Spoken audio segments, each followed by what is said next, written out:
DC Tyrant. This video is purely for entertainment and does not infringe on copyrights or laws. The rights to the novel and image belong to the original author. We do not claim ownership. Don't like waiting and want to listen to this fanfic in full now? Subscribe to our Patreon, where you'll find the best fanfics. Chapter 276, Diana's Confusion. Bang. Blood splattered everywhere, and Karav exploded in the scorching sun. Diana beat him directly. Such a person has no right to live. Diana was cold and did not show any kindness. She had just come out of the Amazon, and she was not the Wonder Woman in the comics, who had lived among humans for a long time and believed that she had no right to deprive others of their lives.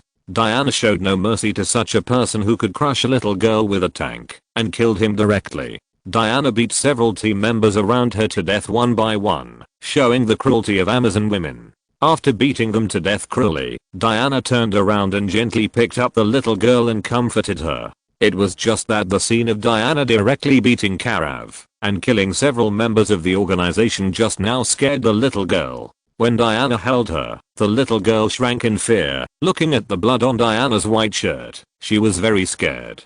Diana comforted the little girl several times before she calmed down, and once she calmed down, the little girl began to call for her mother. "I want to take her home." Diana held the little girl and asked Badi. She was still a prisoner of Badi and had no right or ability to make decisions, so she could only ask Badi. Without Badi's consent, she could not go anywhere, and she could not run away, even if she wanted to. Badi glanced at the little girl in Diana's arms, and then looked at Diana with a determined face. Would it be useful to send her home? There are a lot of terrorists in the Middle East. If they are sent home and then kidnapped again, they will only end up in the same way. This can only save them temporarily. When Diana is not around, their tragic fate will happen again, and will not change. Diana's thoughts at this moment are only on saving lives, and she has not considered what will happen after saving them. For the little girl, there is only one more option of sending her home. The rest, she has not thought about it at all. Whatever. Badi said calmly. He had no objection. He came out at this time just to let Diana see the sufferings of the world and see how he could give ordinary people a stable life. He wanted her to torture herself and compare it with herself. Her behavior has blocked the stable life of many ordinary people. Is it really right to fight against herself like this? Is it worth it? Is it to fight for her heroism, or to fight for the lives of ordinary people? No matter which one, Diana will eventually go to the direction that Badi wants. Of course, the most important thing is that the Imperial building is being invaded by the group of superpowers. If he doesn't come out, they will have no chance to enter and will be caught by Hera. Thank you. Diana breathed a sigh of relief. She was really afraid that Badi might not say it and force the little girl to stay here. With her current strength, her body and divine power have not recovered, and her divine equipment is gone. There is no way to compete with Badi. So, the two began this journey to the Middle East to find her mother. Badi's figure floated and flew into the air. Diana walked quickly on the scorching Naga road and walked directly to the nearest town. She hugged the little girl tightly, jumped dozens of meters away, splashed out of the yellow sandpit, and kept taking care of the little girl's body and bearing the force, going in and out one after another. After about a few minutes, they came to a small village. In the village, smoke rose up, the smell of blood was turbid and unpleasant, and the air was filled with the smell of gunpowder and war. This was a looted village, and terrorists were attacking the village, slaughtering civilians, robbing children and women, and the sound of bullets was endless. This place was stained with a cruel blood color. Seeing this scene, Diana was angry. She put the little girl down and went directly to the battlefield. Her figure was violent, stepping through the air. Her body was steel. Bullets could not penetrate, and her fists angrily hit the terrorists, killing the terrorists who slaughtered civilians one by one. Why kill them?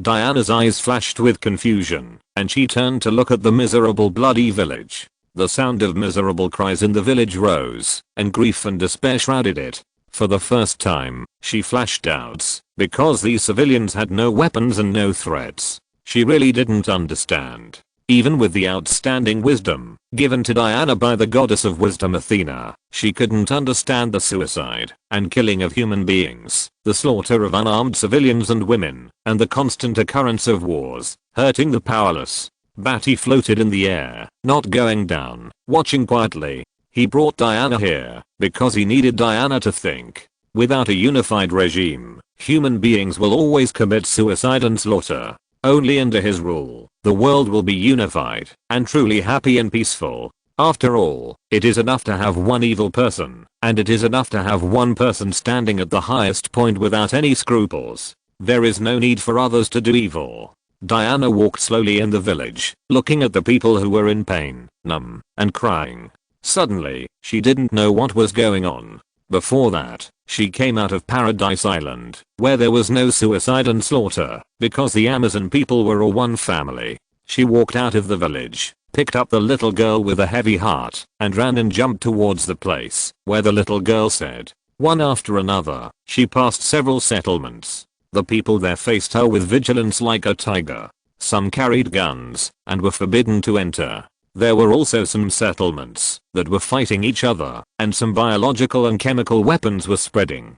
People died, and women were displaced, and became objects of looting. This is totally unlike the scene in the modern world. The chaos here is beyond Diana's imagination. The Middle East is one of the regions in the world where ethnic groups live together. Narrow nationalism, competition for living space, poor living environment, differences in religious beliefs, etc. are all internal causes of the chaos in the Middle East. This region has a particularly strong impact on Diana's thinking. It is simply unreasonable. When she walks on the road, there will be armed terrorists who will take her back as a slave, just because they look at her for a second longer. Here, it is more barbaric than anywhere else, the barbarity of modern civilization. Finally, after running for most of the day, Diana thought silently in her heart for several times, and brought the little girl to Canaan, the place the little girl said. Badi flew down from the sky, and the hem of his windbreaker raised dust. Is this what you want me to see? Diana was silent, with a look of extreme disappointment in human beings on her face. In the ancient historical records of Paradise Island, human beings were not like this. In ancient times, humans lived happily with God without worries, and obeyed God's will devoutly. There was no jealousy, anger, hatred, selfishness, killing, all these negative things. In the records, it was perfect there. It was totally different from what she saw now. Diana came out of Paradise Island, and was persuaded by Victor and Hal to come out successfully, just to protect this kind of beautiful human beings. Instead of everything she saw, all this simply made her doubt life and the world. Yes. Badi walked beside her and said lightly. Humans have always been like this, with good and bad, good and evil, treacherous and loyal, but Diana had little experience.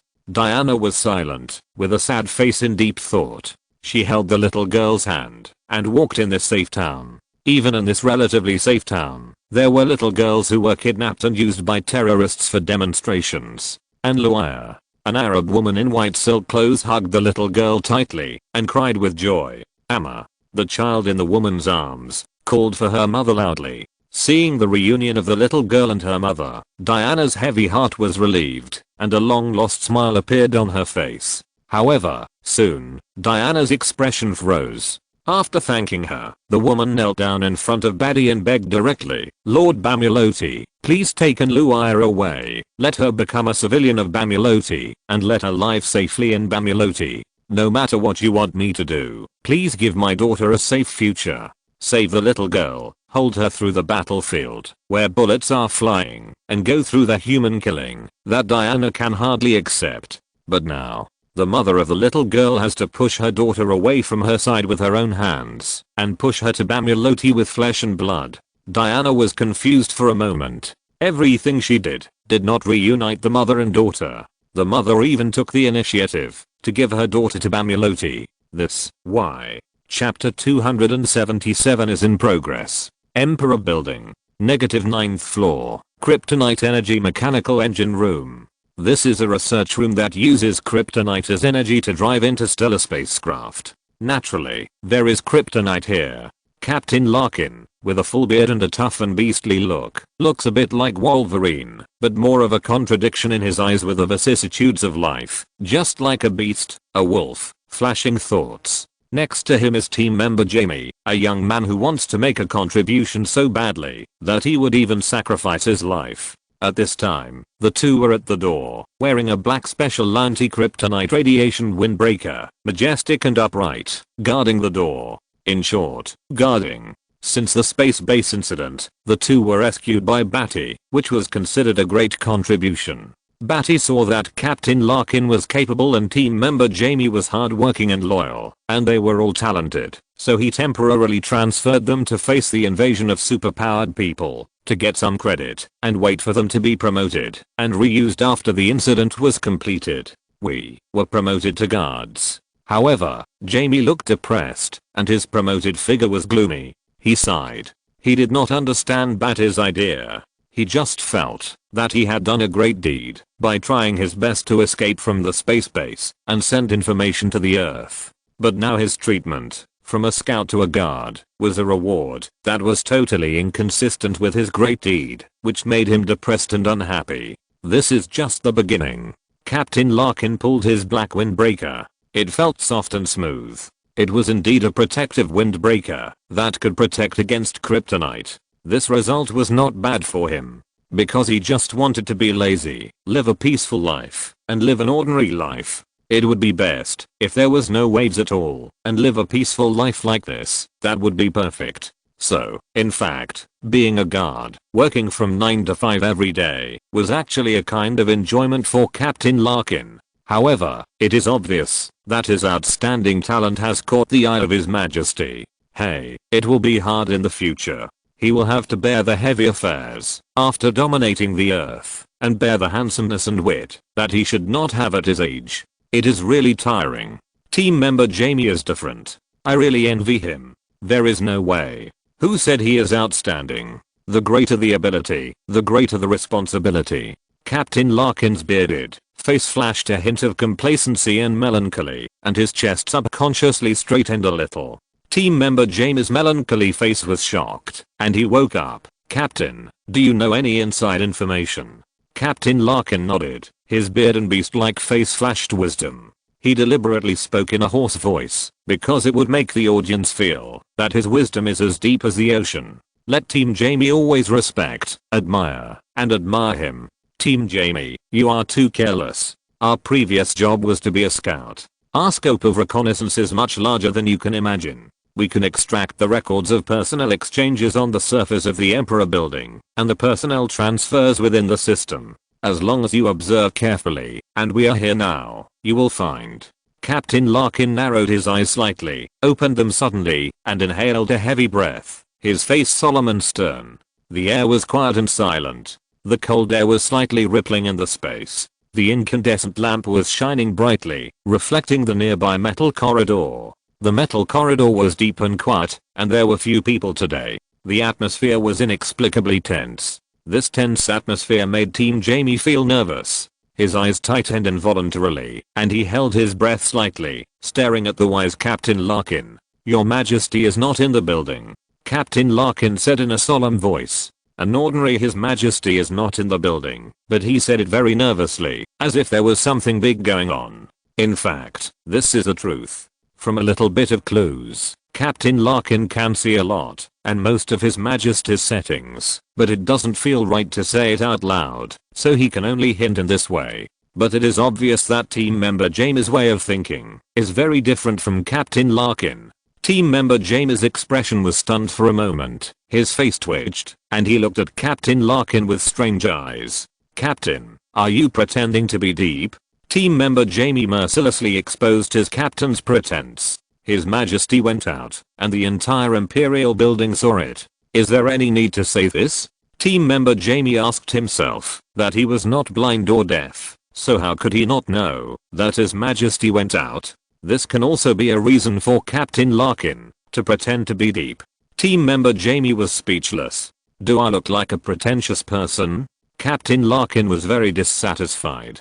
Damn, I was stupid. I didn't pay more attention, and didn't think more about it. You blame me for pretending? Captain Larkin, who was exposed for pretending, simply wanted to go back in time and not rescue this guy from the space base and let him die there. Especially when he saw Team Jamie not answering, but with a face full of certainty, without thinking, looking at him with strange eyes. That look seemed to be saying, like, His Majesty said, invite others into the house and deal with him. Captain Larkin suppressed his dissatisfaction and quoted His Majesty's famous saying again with indifference. As soon as this was said, sure enough, Team Jamie's face changed, and he no longer felt that Team Larkin was pretending, because such a profound and unique saying must have been said by His Majesty. After saying this, Team Jamie's wisdom rose. So, in fact, His Majesty went out to give the rebels an opportunity to come into the Emperor building. The more Team Jamie spoke, the bigger his eyes widened, and he was so surprised that he couldn't close his mouth. Captain Larkin nodded, showing a foolish expression, stroking his beard with his fingers, waiting for Team Jamie's next praise. Jamie suddenly turned around, his eyes looked closely at the door of the room behind him, and he finally understood everything Captain Larkin said. Jamie couldn't help but exclaim, Your Majesty is really wise. Letting the enemy invade their hometown and annihilate them all in one fell swoop is really a once and for all solution. Jamie couldn't help but admire His Majesty again. Captain Larkin's face froze, and he looked helplessly at Jamie, who was lost in fantasy. Jamie didn't want to praise his superiors for discovering such a shocking event. You know, such things are not something they can know. They just obeyed orders and waited for orders at this door. It is estimated that there are only 2 or 3 people in the Imperial building who can know and guess such things, and among them is me, who is smart and handsome beyond my age. However, I, who is so handsome and smart, was not praised. Captain Larkin was depressed. I found it. Not long after. Beep. The watch communicator of the 2 people rang. Captain Larkin and Jamie raised their hands and looked at each other with a stern look. They looked at each other and didn't talk or chat, but quietly guarded the door. But within a few minutes, an elderly researcher wearing glasses walked in front of them on the quiet steel corridor. When this researcher wanted to enter the engine room of the kryptonite energy machinery, Team Jamie took a step forward with an extremely fast posture, transformed into a violent and ferocious beast, opened his hands, and pinched the elderly researcher, who had no time to react, directly strangled his cervical vertebrae and killed him. At this time, the body of the elderly researcher slowly changed shape, and in the hands of Team Jamie, it became a white woman. Emperor building, a quiet back door on one side. Luther squinted his eyes, smoked a cigar, and thought silently, without looking at the Emperor building again. A large truck drove from the corner and stopped in front of Luther. Deathstroke jumped out of the driver's seat and opened the back of the truck. He came to Luther with a gorilla. Long time no see, Luther. Chapter 278. President of the United States, you are tired, take a rest first. Luther was very well educated, with a solemn face. He always gave people the impression that he was serious, solemn, and a superior leader. He was expressionless, and every word and every movement was oppressive. A huge shadow fell in front of him. The huge body of the gorilla Grodd, which was more than 2 meters and 5 meters tall, covered Deathstroke and him, accompanied by a strong sweat problem. That was the animal smoke smell that Grodd had produced when he was in the truck. We can't meet. Luther glanced at Deathstroke and Grodd, and the cigar in his hand went straight to the ashtray on the trash can, pressed it down, and extinguished the cigar. Since a few years ago, when Luther took over the task of secretly providing support for Deathstroke, the 2 smart people have never met or even talked. They were both transporting goods and were robbed. The clues left behind were considered as calls. It can be said that they were extremely cautious. Even Batman didn't know that Deathstroke had always been Batman's man. It's okay, Luther. The last living force on Earth can no longer resist. I can have my merits and status. Deathstroke was tall, wearing a Promethean metal mesh bulletproof vest, armed with 2 swords crossed on his back, a pistol on his thigh, a yellow and black mask with clear vertical lines, 2 black and yellow ribbons fluttering behind his head, and a cold look in his single eye. He exuded the coldness of a war machine from head to toe. If Bamulodi doesn't satisfy me as you said, Deathstroke, then I can only take the world from him myself. It's really easy to rule the world like this. Gorilla Grodd was huge, grinning. His fangs were white and yellow, and his hideous and terrifying face was smiling cruelly. The sun shone obliquely from behind him, scorching his body temperature and breath, making the long-lasting smoky smell of some wild beasts gathered here a bit unpleasant. A voice that went straight to the heart sounded in Luther's heart. Luther frowned, then laughed again, glancing at the gorilla. A gorilla that can control the mind? Luther stretched out his right hand, looked at his watch, and pressed a small button on the watch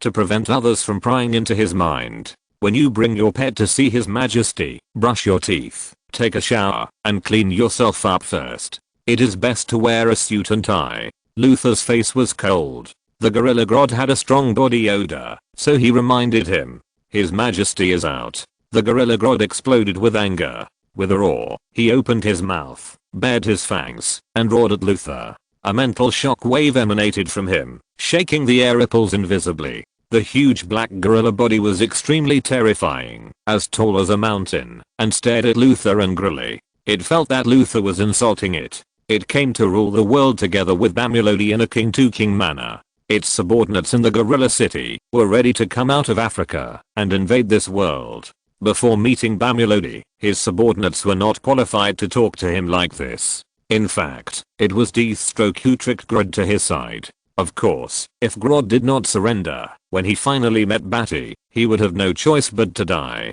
If he surrendered, Deathstroke would have gained an ally, so why not? After ruling the earth under Badi, they would get the cake, so they would need to start forming cliques. You are not qualified to order me. Grodd will rule the world. You should kneel down. The Gorilla Grodd bared his teeth and glared, and the huge mind control tilted, causing waves of air ripples around his body. But it was obvious that Luther's black technology was better, and Grodd was completely safe and sound, which made Grodd bared his teeth for a while, and then Grodd realized that his mind control had no effect. It had no effect on this man. Stop it, Grodd. Deathstroke shouted coldly to stop Grodd from using violence. He brought Grodd here not to fight against Luther. Even later, Luther, who was also a human, might be a member of the Alliance. I brought you here to prevent accidents. Don't cause any more trouble. The Gorilla Grodd was an extremely smart gorilla, a genius with a high IQ that was not human. After a little stop from Deathstroke, he stopped wanting to step forward and beat Luther directly. Luther was still as calm as ever, with a blank expression on his face. He was not panicked at all by Grodd's anger. This expression did not change at all. Seeing that King Grodd had no fear, Grodd's heart was furious. He really wanted to punch his bald head. At this time, boom, on the top of the Emperor building, the outer wall glass suddenly exploded, and a huge red ball of fire emerged from it. The glass was shattered with a bang, and fell like rain. A huge voice, tearing its throat from the sky, screaming out the last cry of life. Run, it's a trap. After the voice was shouted, it was silent. The voice screaming out with life, screamed into everyone's heart, causing the people in the entire Emperor building to tremble. A scream, a shrill voice went straight into the heart, so shrill that it made people numb and goosebumps appeared. The sun shone on the golden glass curtain wall. A green figure, like a fox, ran quickly towards the sky in the cracks on the glass outer wall of the Emperor building. In the distance of the sky, between the blue sky and white clouds, from the east, a dark fighter broke through the sound barrier, leaving a long white trail, and flew towards the Emperor building. Suddenly, Grodd grinned, with anger and ridicule towards Luther. Boom. Suddenly, the ground where Deathstroke and Luther were standing sank directly, and a cracked pit appeared. An underground water pipe burst, and sprayed out white water. Deathstroke and Luther suddenly stood firm in the deep pit that was seeping with tap water. Looking up, Grodd jumped hundreds of meters and stabbed into the outer wall of the Emperor building, making a huge pit. Glass shattered and fell like rain. Grodd jumped all the way, hundreds of meters at a time, and continuously jumped upwards, making several huge pits in the Emperor building, and directly reached the top floor of the Emperor building. The black fighter plane coming from the east was hovering and waiting. The sunlight shone on this black fighter plane, and the reflected black light seemed to be dark and cool, which made people scared. Just when the green female figure jumped towards the plane in the sky, However, how could Grodd let her escape? Seeing the green female figure sink into the fighter plane, Grodd jumped directly on the top of the Emperor building, and his mind control ability was activated, affecting the operation of the pilot in the fighter plane. The plane shook suddenly, and was more seriously bruised than ordinary fighters. Grodd caught the black fighter and immediately fell to the top of the Imperial building, roaring and snarling, with waves of sound waves radiating out. Grodd was shooting the plane on the Imperial building. The black fighter was hit violently, flattened beyond recognition, and finally torn in half, with a lot of blood flowing out. The green figure was directly killed by Grodd's violent mental shock. Standing at the highest point of the earth, Grodd, who had just finished shooting the plane, vented his anger, and saw the tiny scenery under his feet. Grodd was suddenly full of heroic spirit, punching his chest with both fists, roaring and shouting, "Grodd will be king." Waves of huge mental fluctuations were transmitted from the highest position of the Imperial building, and the air rippled, announcing Grodd's dominance. At this time, suddenly, a beam of sky-high light pierced through the air with fiery red heat. It was as if it was shot from the universe, from the deep space, from the sky. A huge stream of particles, scorching red, pierced through the air, and the next moment after Grodd finished speaking, it hit Grodd head-on. The next moment, Grodd's huge gorilla body was shot diagonally into the center of the earth at a speed of more than Mach 100 in front of Deathstroke and Luthor, and died beyond death. White House, Oval Office. The President of the United States stared at the calls on the screen with horror, watching the calls disconnected one by one. Panic spread in his heart, and his hands and feet were cold. What's going on? What's wrong with you? Run. We lose. Bamulodi is here. We are not qualified to fight him. As the calls of the resistance forces represented by Britain, France, Germany, Russia, etc. disappeared one by one, some of them still screamed before the disconnection, and there was no doubt that they were dead. The President of the United States broke out in a cold sweat, his eyes terrified. He watched the computer connections disappear one by one. Finally, the last one, East, the connection was disconnected. He slumped in the chair, his body like mud. It's over. The dark red door of the office was gently opened. Amanda Waller stepped on the soft carpet in high heels, made a slight snap of her fingers, and stepped into the sight of the President of the United States. She pulled out an M9 pistol. With a cold face, she looked at the President of the United States, whose eyes were already dead. "President, you are tired. Take a rest first." Bang. Chapter 279. I'm so tired. Just by making a hot pot, my country fell. However, within a few hours during the day, the whole world had changed. Such a big move, the change of regime, could not be concealed from all the people. On the World Network, people all over the world were shocked by the changes in various countries, as well as the personnel of the Bamulodi group. They flew over the sky openly, causing an uproar, and their figures were photographed, causing shock. I saw a man flying in the sky at high speed on a windbreaker with the logo of Bamulodi. What's going on? Can they fly? It's the same here. I saw people with the exclusive Bamulodi windbreaker logo flying in the sky. I saw someone flying in the sky in London, more than once. I saw Bamulodi people flying in the sky in New York. I also saw it in Seoul, South Korea. There were also in Paris. There were also in Tokyo, and his body was stained with blood. The military and political guards in Washington are on alert. The President of the United States died unexpectedly. General Sam Lane and the Vice President are temporarily handling government affairs. The French military and political powers have been replaced to handle affairs. The British royal family has disappeared, the Prime Minister has died, and the person who took over the national affairs is suspected to be someone from the Bamulodi group. The German Federal Senate has been impeaching the president. The president stepped down and disappeared in front of everyone. The vice president took over to handle government affairs. The Australian ruling elite was massacred. Indonesia announced that it would abandon its country and incorporate it into the Bamulodi Empire. In a few hours, all countries with a population of more than 50 million people were exchanging regimes and setting off a massacre among the upper echelons of the country. Nearly 5 million senior Kryptonian warriors, The Kryptonians who were controlling each country took off their suits and put on combat windbreakers with the logo engraved on the back, which were exclusive to the Bamilodi group. Even some of the senior Kryptonian scientists, who had the power to surpass the entire human race on Earth, were constantly flying in the sky at this moment. Little Hera was in the Imperial building, and she and little Louis were enjoying delicious desserts in the Sky Garden while announcing the action to rule the entire Earth. Little Hera did not ban the news on the entire network. On the contrary, today's network is smoother, and the news that people see and hear can be circulated more conveniently across the country. Humans almost looked up at the sky in disbelief. The sonic boom tracks that crisscrossed the sky. The windbreaker figures flying in the sky. The employees of Bamilodi were constantly going back and forth, setting off a monstrous massacre in various countries. On the internet, some people broke down and cried, and some were shocked and speechless. My country is over. The whole country is included in the territory of the Bamilodi Empire. Mine too. What happened? I became a civilian of the Bamilodi Empire. I heard that the welfare of civilians in the Bamilodi Empire is very good. They are killing and handing over power. This is invasion. Bamilodi's invasion of the whole world. The top leaders of the country were slaughtered. They control the country's army and the upper level officials. Those who refuse to obey have been slaughtered. I saw the whole family in the villa next door roasted into charcoal by a Bamilodi employee with lasers in his eyes. He smiled and said to me not to be afraid.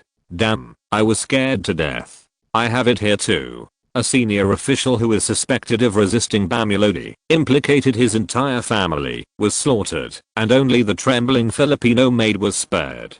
Who is this person? How can he emit lasers from his eyes, soar into the sky, have infinite strength, and be invulnerable to swords and guns? This is Superman, a monster beyond humans. Is it a monster created by Bamilodi's genetic engineering? He has so many supermen. Is he going to rule the world? This is a tyrannical act. He is going to rule the world. He is starting a worldwide massacre. The Imperial building was suspected to have been invaded, and there was a loud explosion.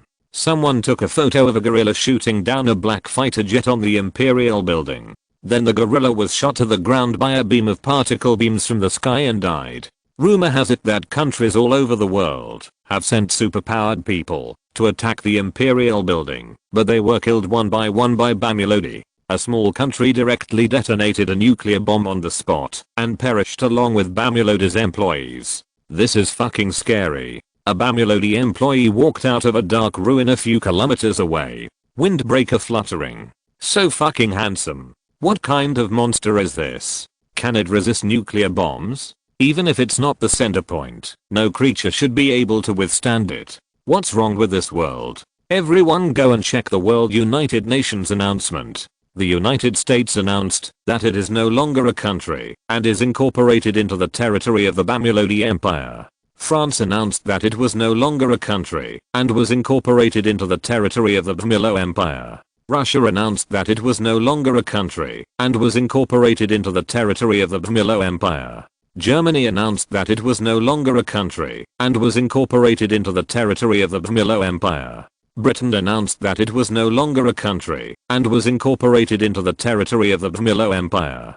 Japan announced that it was no longer a country and was incorporated into the territory of the Bamilodi Empire. 43 of the 48 countries in Asia became part of the Bamilodi Empire. More than 4 billion people became civilians of the Bamilodi Empire. 35 of the 43 countries/1 region in Europe were directly part of the Bamilodi Empire, with a population of approximately 700 million, and became civilians of the Bamilodi Empire. Africa is even more terrifying, with all 53 countries/6 regions becoming Bamilodi's tropical back garden and being incorporated into the territory of the Bamilodi Empire, and 1.2 billion people becoming civilians of the Bamilodi Empire. Oceania, North America, South America, etc. The entire Earth's population of nearly 7 billion was labeled as civilians of the Bamilodi Empire in just a few hours.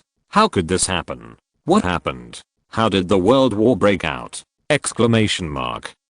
Except for the sonic boom tracks and people flying in the sky, it seems nothing has changed. It seems civilians have nothing to do. How fucking sad. The common people don't even have to go to the battlefield. They have quietly become people from another country on the internet. The top rulers have changed. It was just one fucking afternoon. I played a few games of League of Legends and 2 games of chicken. How come I became a civilian of Bamulodi? I woke up from a nap and suddenly found that people could fly. There was only one country on the whole earth. I was stunned and thought I had traveled through time. I'm so tired.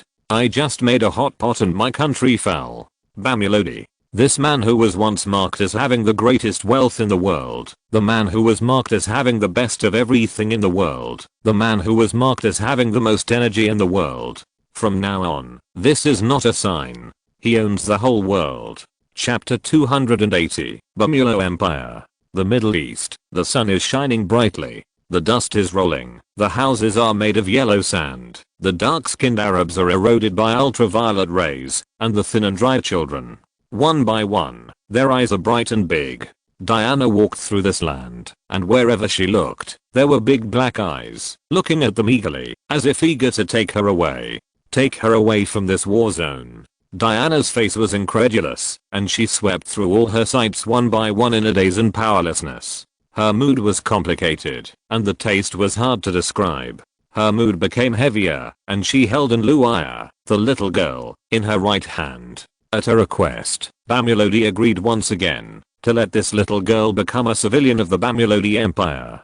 Diana had no idea what the Bamulodi Empire represented in this area of the Middle East, and it made the little girl's mother reluctantly abandon her own daughter, separated from her by heaven and earth, and let her daughter leave her side, just to become a civilian of the Bamulodi Empire. The sun was scorching, baking her smooth healthy skin that would never change color due to ultraviolet rays. The sand wind blew gently, rolling up the yellow sand like a small tornado, rolling around and flying away again. The sand wind lifted the hem of Badi's windbreaker, gently raising the waves. Behind him, Diana looked at him with a complicated expression. This tall white back, with the logo engraved on it, all seemed particularly tall, making Luaya's mother worthy of entrusting her daughter to him with pain. Diana hugged Luaya with a complicated expression, looking at Badi with a heavy heart. In the endless yellow sand, the scorching sun distorted the air. Badi, Diana, and Luaya appeared from the edge line when the sand wind blew past and blurred their vision, looking very small. A touch of green appeared in their vision. That's the green paradise that my mother said. And Luaya, who was originally depressed and parted with her mother, was excited when she saw a touch of green, and her big eyes sparkled. She stood up in Diana's hand, pointed at the green dot in the distance, and said with hope in her eyes. Diana looked in the direction of her finger. Her strong eyesight was clearer than hers. Finally, she comforted the little girl gently and talked to her again. Why is it called Green Paradise? My mother said that people there have dignity. The little girl answered crisply. Diana was shocked, and her face rose. What is dignity? The little girl asked puzzledly. She only listened to her mother and didn't think too much. Even when her mother gave her to Bamulodi, she was sad and wronged, but she listened to her mother and left her mother. Facing the little girl's puzzled eyes, Diana couldn't answer. She looked at the head and her arms, the thirsty eyes, and her heart was completely broken by human beings. Human beings are hopeless. Dignity means that wherever you go, you are treated as a person, not a thing. Bamulodi suddenly said. Under his rule, people really live with more dignity than any other country, and their backs are straighter than the people of any other country. Because they believe in themselves, and believe in Bamulodi, how can they not straighten their backs and face everything? My own strength will become a belief. His strength will become the pillar of all the people under his command. As long as I exist, everything will be fine. Diana looked at Badi's back. This back suddenly seemed to cover the sky and the sun, and it became taller, making her look up and tremble in her heart. He not only provided a safe environment and life guarantee, but also spiritual food. On the contrary, everything she stopped seemed stupid and insignificant. Diana felt a little depressed. The little girl didn't understand, but just nodded in confusion, and didn't dare to ask too much. The respect of her mother to Badi was remembered by the little girl, and left a mark. The three of them soon came to this border. This is the border of the Bamulodi Empire. Of course, the global domination is now underway, and the power transfer is ongoing. Soon, there will be no borders, and the whole earth will belong to Bamilodi. After entering the border, subordinates came out to drive to greet them. They drove for several miles. Gradually, it was as if they had entered a forest full of water. The skin felt like breathing fresh air, and the hair on the skin was itchy. It was like entering an air-conditioned room from the dog days of summer, taking off a layer of hot clothes, and feeling extremely cool on the skin. Here, Pamela has been studying the growth of plants for many years. She has used her abilities to create a fresh oasis water source in the dry, hot, desertified Middle East, combined with Badi's technology, using artificial clouds to guide the seawater from the Indian Ocean and the Arabian Sea to evaporate clouds and implement rainfall. A city named after the fragrance of flowers, Flower Fragrance City. The entire city is made of white jade walls, which is not expensive. It's just that Badi used technology to synthesize stone materials, which looks like white jade, but it's not. However, this white jade is very beautiful, and has the characteristic of not being easy to transfer heat. Therefore, Badi used it as an experimental building to build a city here in the Middle East. The effect is exceptionally good. It can be regarded as a house that is warm in winter and cool in summer. With the green embellishment of the vines, it is fresh, and the fragrance of flowers ripples in the air. It is beautiful and atmospheric, delicate, and magnificent, like a paradise on earth. This place is completely different from the outside world in the Middle East. It is quiet, peaceful, green and fresh. People are full of smiles, gathering into a river, holding their own delicacies, and walking towards the central square. The whole city is holding a flower festival to celebrate the birth of this city a few years ago. Every household is full of laughter, and dressed in their best clothes. In the huge central city square, around the tall statue of Badi, almost hundreds of thousands of people dance and flow around this central square, which is very lively. Each family brings their own delicacies and displays them, forming a unique landscape. People are full of laughter, and the festive atmosphere is strong. Diana and the little girl stared. In the Middle East, where can you see so many people gathering together for a festival? Outside is a scene of war and fire, and the smoke of war. Compared with it, this is a paradise. Not to mention, all kinds of delicacies, jade plates and delicacies, fragrant, mouth-watering, can't stop. Especially this warm and lively festival atmosphere. People's happy smiles infect everyone. When Diana saw these smiles, she suddenly felt the heaviness in her heart disappear, and she felt a little relieved. Let's go in and have fun. Badi smiled faintly, watching the hundreds of thousands of people dancing under his statue, surrounding him, laughing happily and lively, believing in him, worshipping him, and his heart was filled with satisfaction. What he wanted to do was, just like this, let everyone believe in him, worship him, look up to him. Badi smiled faintly, called a subordinate, and asked him to bring Diana and Luaya in, to play and feel this atmosphere filled with happiness and liveliness. Diana was infected by the enthusiasm of the people around her, stepped forward, and took Luaya in. In the Amazon, the bonfire banquet was also so enthusiastic and lively, but here there was less wildness, more happy smiles, and a different kind of enthusiasm. Suddenly, she stopped moving forward. Her posture was outstanding. Her body turned around, looked back, and said crisply, "Aren't you coming?" Badi was a little surprised. This was the first time that Diana spoke to him normally. This term can be regarded as. Looking back, she asked, "Everyone is pale in the face. Only Diana's face is in front of her." The hundreds of thousands of people behind her seemed to be her background, setting off her beautiful face. Badi's face was the same as always, without any strange color, and he pointed his finger at the statue in the central square. "No, if I'm discovered, the festival will stop." With Badi's current status in the Bamilo Empire, he is the supreme majesty, and has almost become a kind of faith and hope. Once he appears, the festival will stop immediately, and hundreds of thousands of people will kneel down, and the atmosphere will be gone. So he didn't plan to enter. Diana's eyes dimmed slightly, and she was taken by the enthusiastic Luaya's hand, and entered the crowd of the festival. Her eyes swept over Badi's face, and saw that Badi's face was blocked by others little by little, and disappeared in front of her.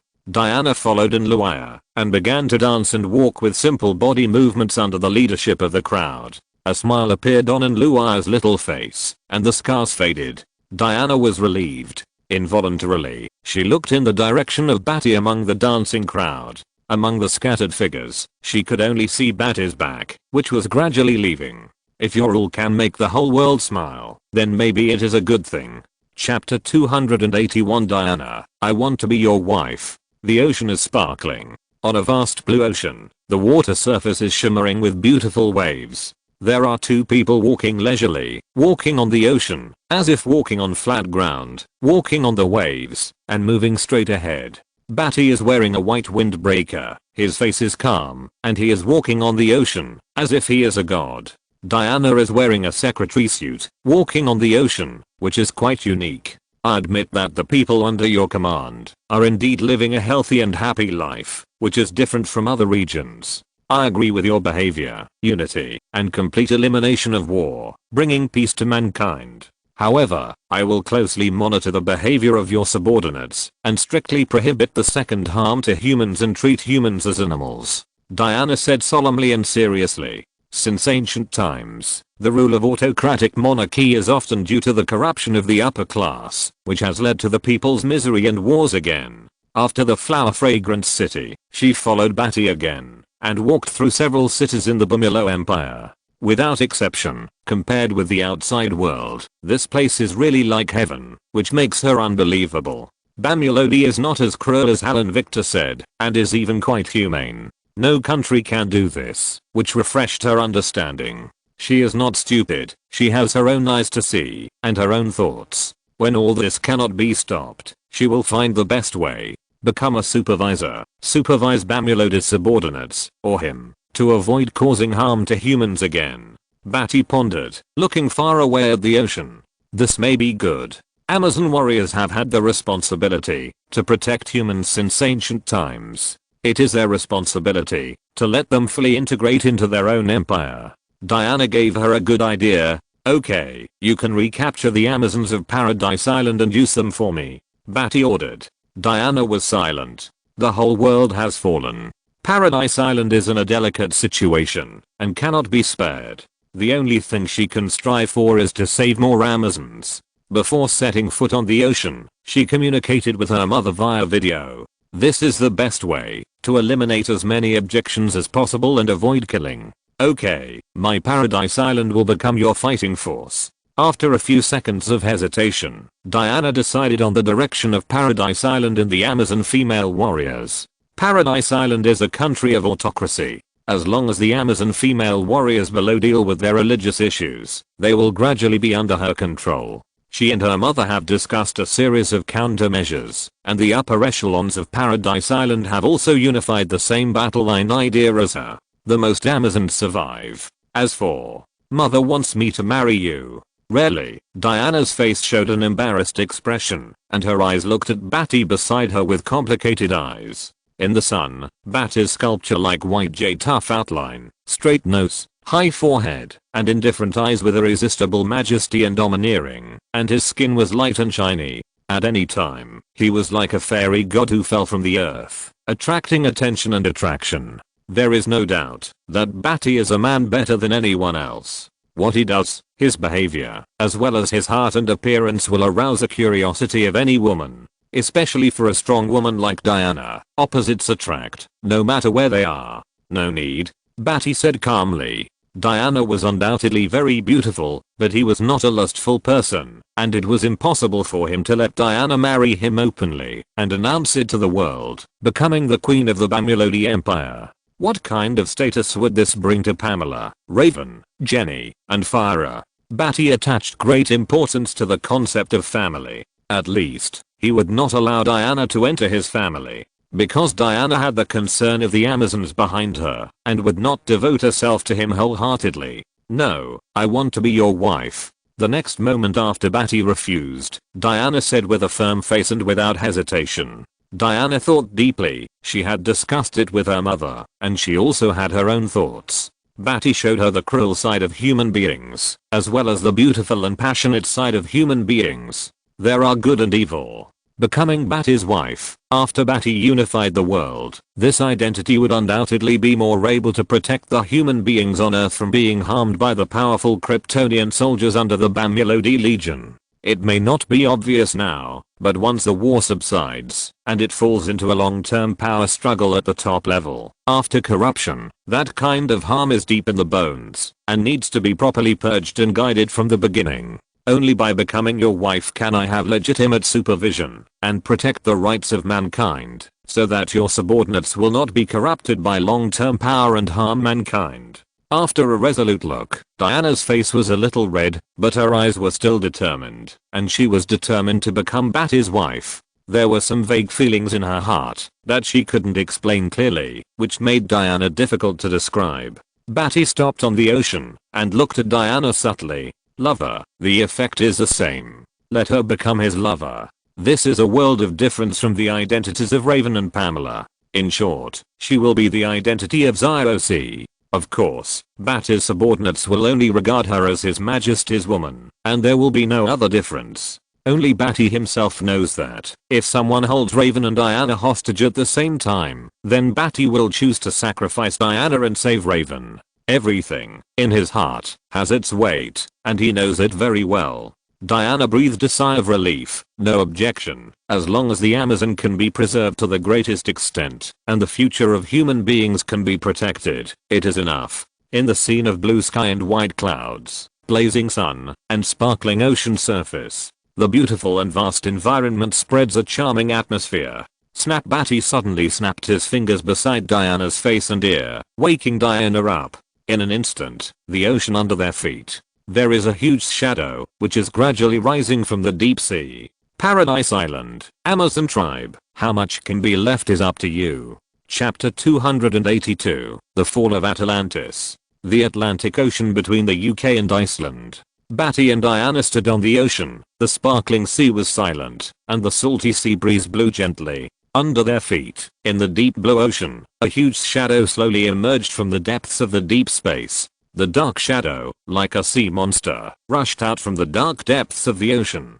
Hulala, a huge sea and air warship, shining like new, with a water curtain covering the surface deck, appeared bright and shining under the sunlight. The black protective surface and deck, like a monster in the deep cold, jumped out. White waves splashed around, and the waves surged out in circles. A mothership over 1,200 meters floated on the sea, supporting Bati and Diana's figures at the front of the deck, and the two figures were shining in the sun. Diana was surprised. The moment the deck shook, she stabilized her graceful body, and turned to look. Behind Bati, like a silkworm, the black shiny shell opened to both sides the moment it emerged from the water.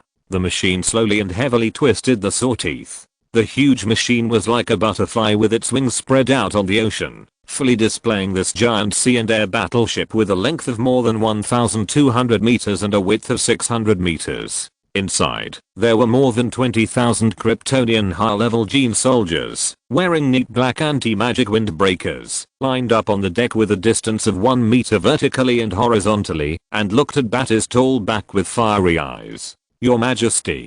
General Lot had a tough face. His eyes were filled with residual blood and killing. His right fist pressed on the deck, and he knelt on his right knee, and took the lead, to kneel behind Bati to pay his respects. Your Majesty. Behind General Lot, more than 20,000 Kryptonian high-level gene soldiers knelt on one knee behind Bati, looking up at Bati. 20,000 people roared like thunder, and the sound of thunder shook the sky, and the volume on the horizontal surface was rippled. This is an army with strict discipline to the extreme. Diana's face was stern. Every soldier here was as powerful as a sun, emitting a terrifying aura. The amazing aura gathered together, and the strict discipline and fiery eyes. This is an army that is enough to destroy any country. Even the Amazon warriors cannot win in a battle. Not every Amazon is as strong as Diana and Artemis. The others are 2 people short, or just have a body that is 7 or 8 times stronger than ordinary humans. Facing the Kryptonian army here, each of which has advanced genes, there is no way to restrain it, and it is not a match at all.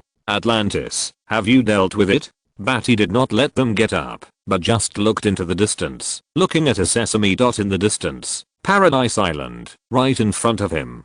His eyes were ruthless, without any feelings. Atlantis has surrendered and become part of Bamulodi. We are sending government officials to take over Atlantis affairs, count the number of people, accept seawater technology, set up communication transmission, and establish the executive office.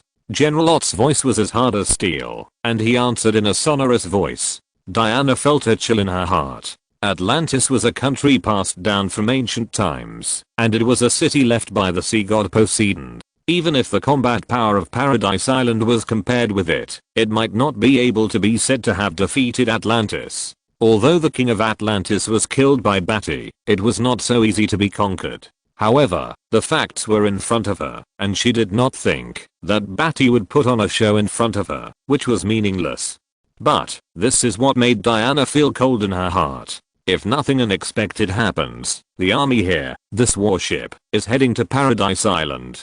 Diana raised her head suddenly, shifting her sight from this army to the place where Badi was looking in the distance. There was a black spot in the blue sea and blue sky, which was gradually being pulled in by the warship.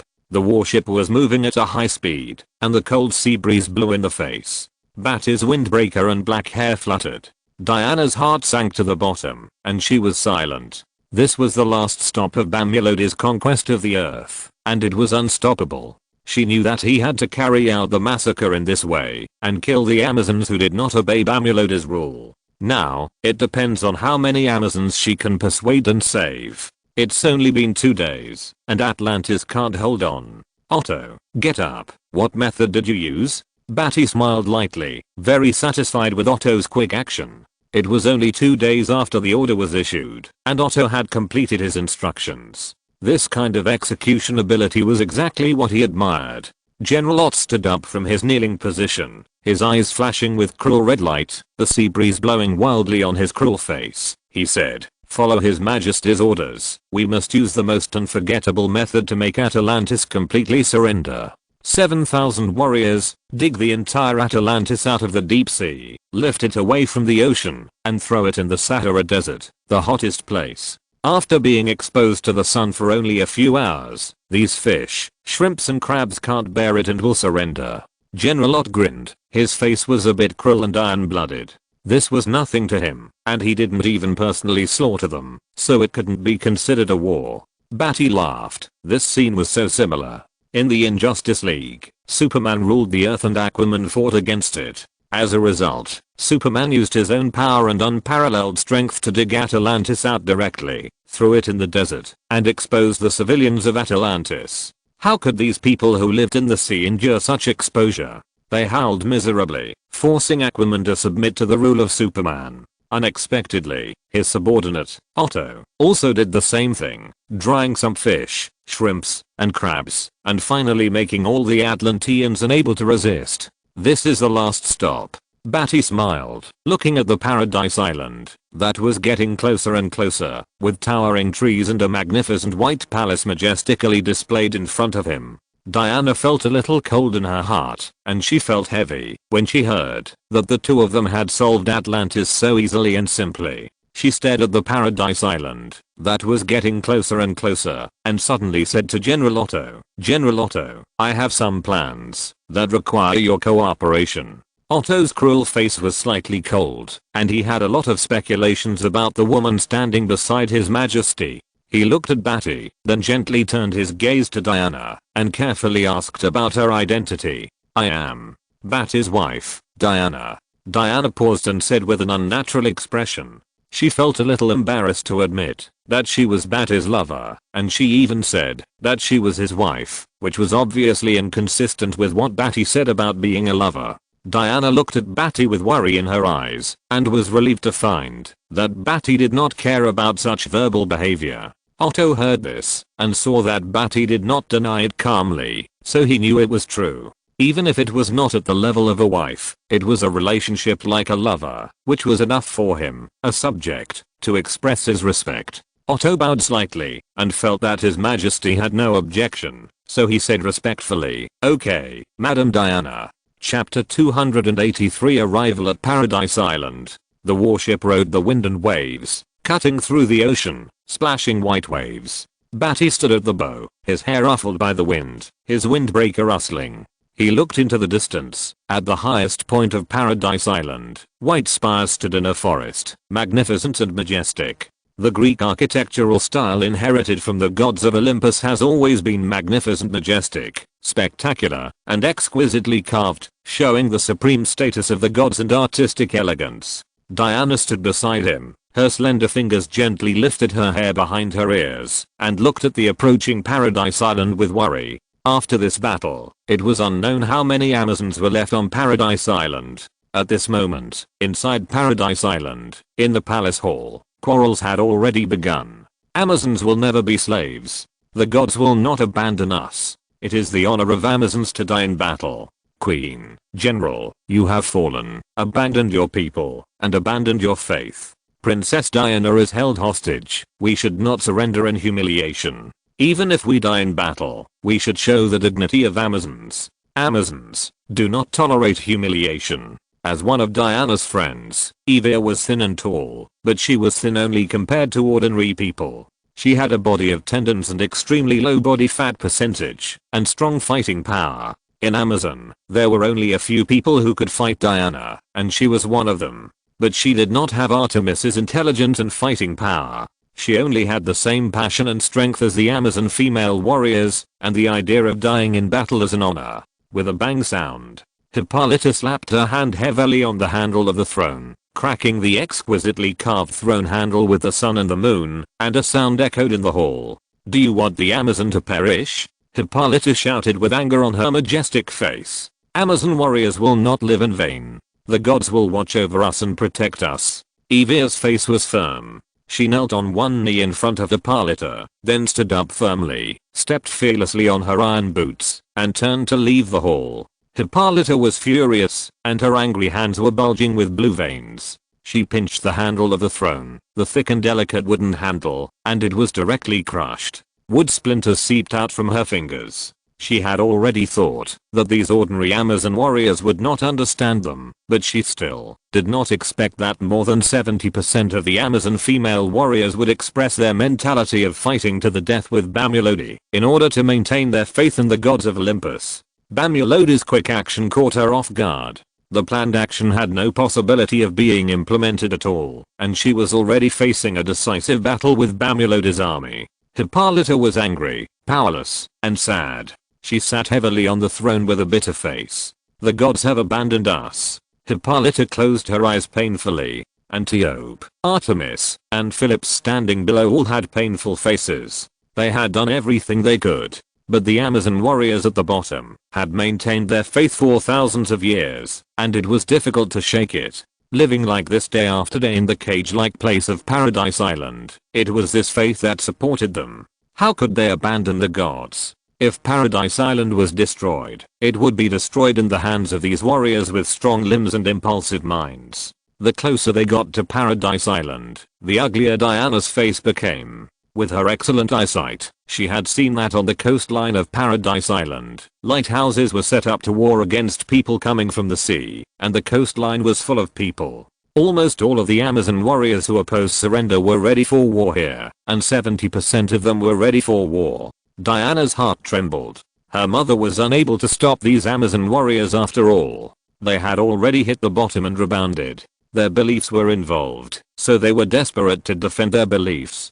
Diana saw a faint smile on Badi's lips, and her heart jumped with fear. The warship broke through the waves and approached.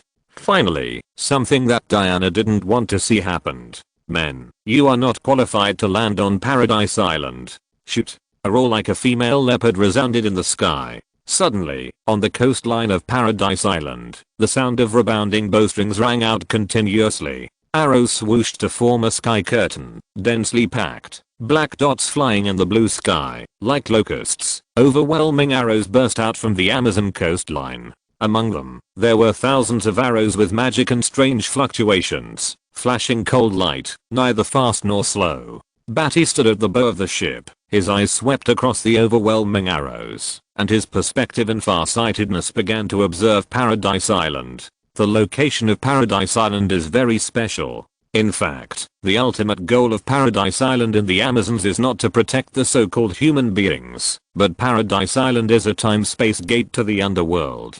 Under Paradise Island is connected to the underworld, which Badi has seen in many comics. Badi is not entirely for the purpose of regaining the Amazons, but focuses on the geographical location of Paradise Island and their connection with the gods of Olympus.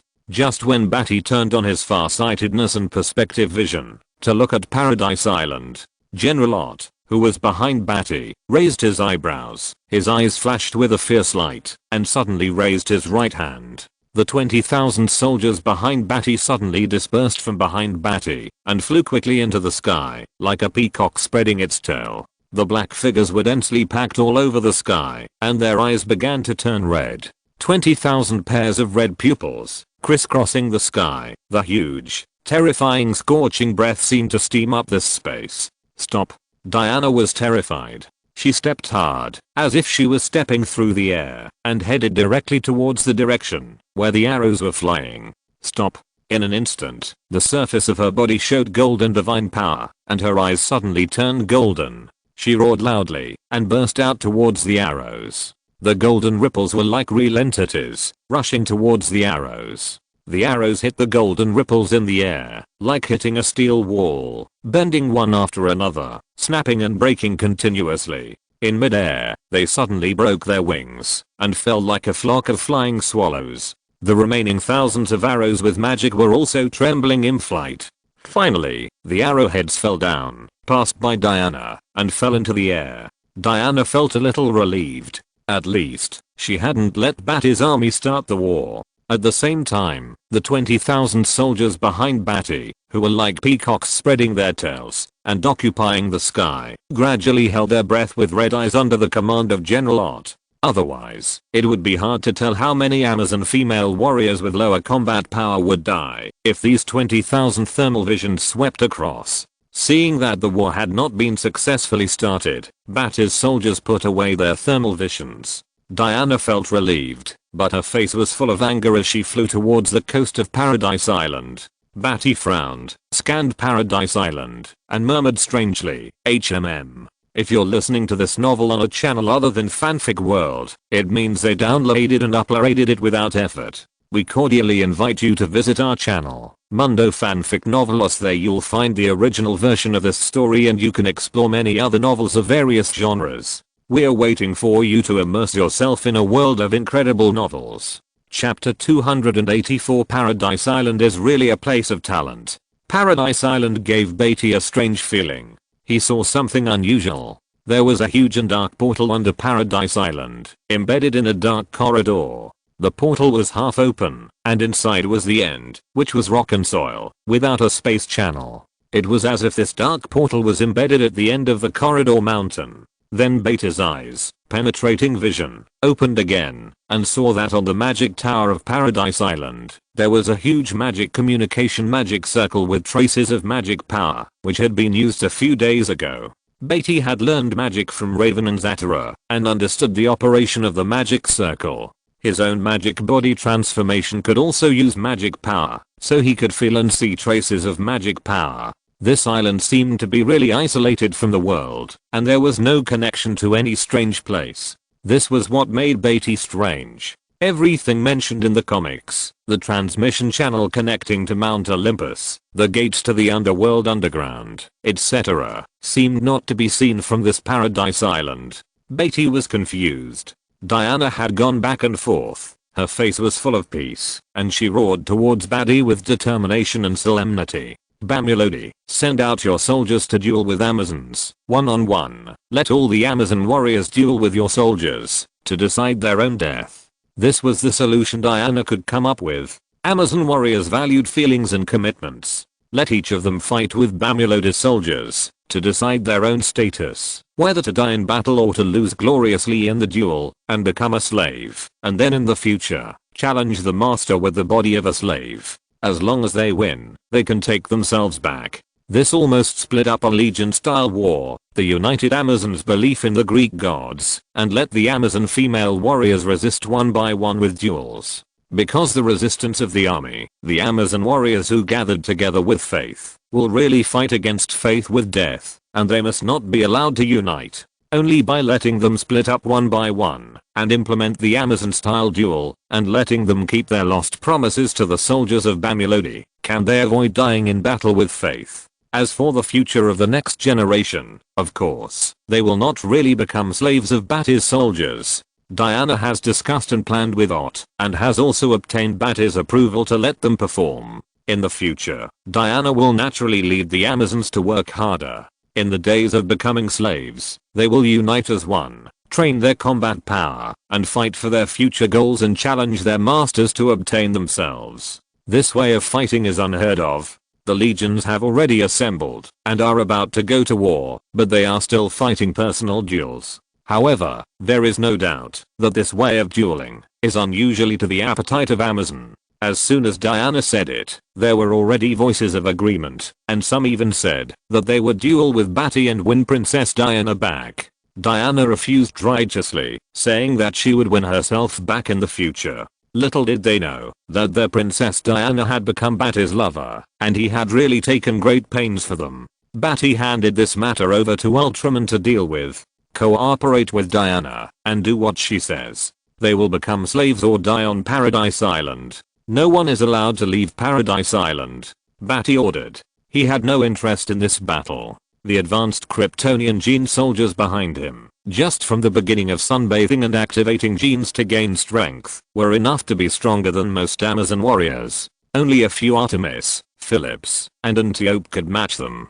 There were less than 10 of them in Amazon, and Amazon was destined to have difficulty in gaining freedom. This unique duel of 10,000 people, to decide whether each of them would win a slave or become a slave, was launched on the beach with great fanfare. Under the organization of Ultraman and Diana, the Amazons were furious and wanted to protect their dignity. They all came down and then turned their backs. This was not a fair duel at all. Soldiers with anti-magic windbreakers were almost not afraid of the magic attacks of Amazons, and their exaggerated physical strength made them invincible. In the heat, gradually heat, and then anger, the Amazon warriors were almost sad and angry. They were not opponents at all, but they were stubborn, and challenged them one after another, not sparing their hearts and stubborn to the end.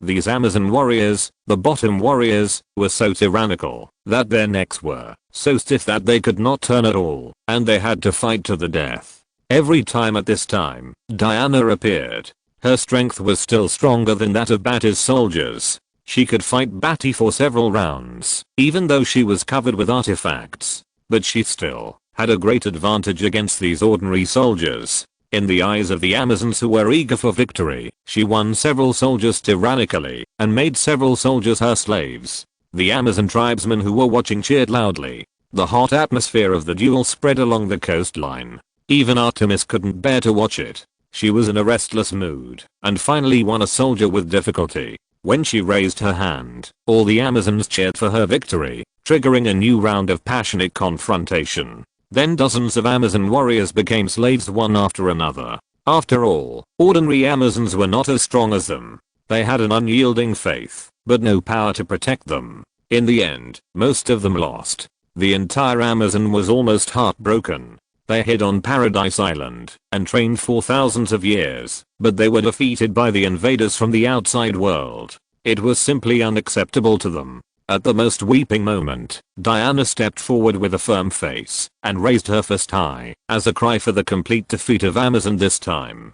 We Amazons are not warriors who can't afford to lose. Amazon warriors are the strongest warriors. The Amazon spirit is immortal, and our will is as bright as the sun and the moon, illuminating our body and mind.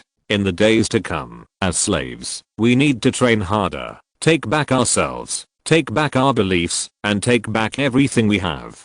Diana was indignant and shouted from a high place. Suddenly, the Amazon warriors seemed to have a fire in their hearts, and their blood boiled. The coastline immediately shouted Diana's name, and they were indignant. In the future, they must work hard, train hard, and take back their freedom. At this moment, the current Queen Hippolyta stood out and expressed her dereliction of duty as a queen. It was her own incompetence, and then she took this opportunity to transfer the responsibilities of the Amazon leader to Diana. Under the expectation of everyone, Diana was crowned as king, which triggered another enthusiastic shout. Diana vowed to lead Paradise Island out of a new slave path, lead Paradise Island in a new era, shine and protect the humans under Bamulodi. Badi witnessed all this with a strange expression, feeling that it was absurd yet reasonable. A group of women together. To be honest, Badi did not understand the thinking of tens of millions of powerful ducks. Is this possible? A serious massacre turned into a bonfire party. Paradise Island is really full of talents. Chapter 285 Diana's waist is broken. Paradise Island. Underground corridors and dark passages. This dark corridor is winding and twisting, dark and gloomy. On the walls of the dark corridor, there are paintings of ghosts from the underworld, giants who have fallen into darkness, fury, evil nightmares, hateful banshees, devils, demons, etc., depicting 3/4 of the evil, exuding a deep and evil atmosphere. Fury is the general name of the 3 goddesses of vengeance in Greek mythology. They are the embodiment of anger and revenge for those who died before adulthood in the underworld. The dark corridor is dark, dilapidated, and the air is turbid. From a distance, there are several figures with footsteps. Bang! Diana walked in front, holding a yellowish oil lamp, and her feet touched a corner of a demon stone mural that had fallen down. She kicked it to pieces. After a long time, the dust spread. She waved her hand, and moved forward again. Victor and Hal were able to come to Paradise Island from the outside world because of this dark corridor. In the future, Diana will know about this passage after saving several 3-eyed giants, and then let Victor, Hal and others help her enter Paradise Island from here, and let them know. Because of this, Victor and Hal knew a lot about Diana, so they easily gained Diana's trust, and left Paradise Island to deal with Badi. As a result, they lost both people and money, and Paradise Island is now owned by Badi. But now, everything has become strange. There is no living creature here. It is dilapidated, grey, and dead.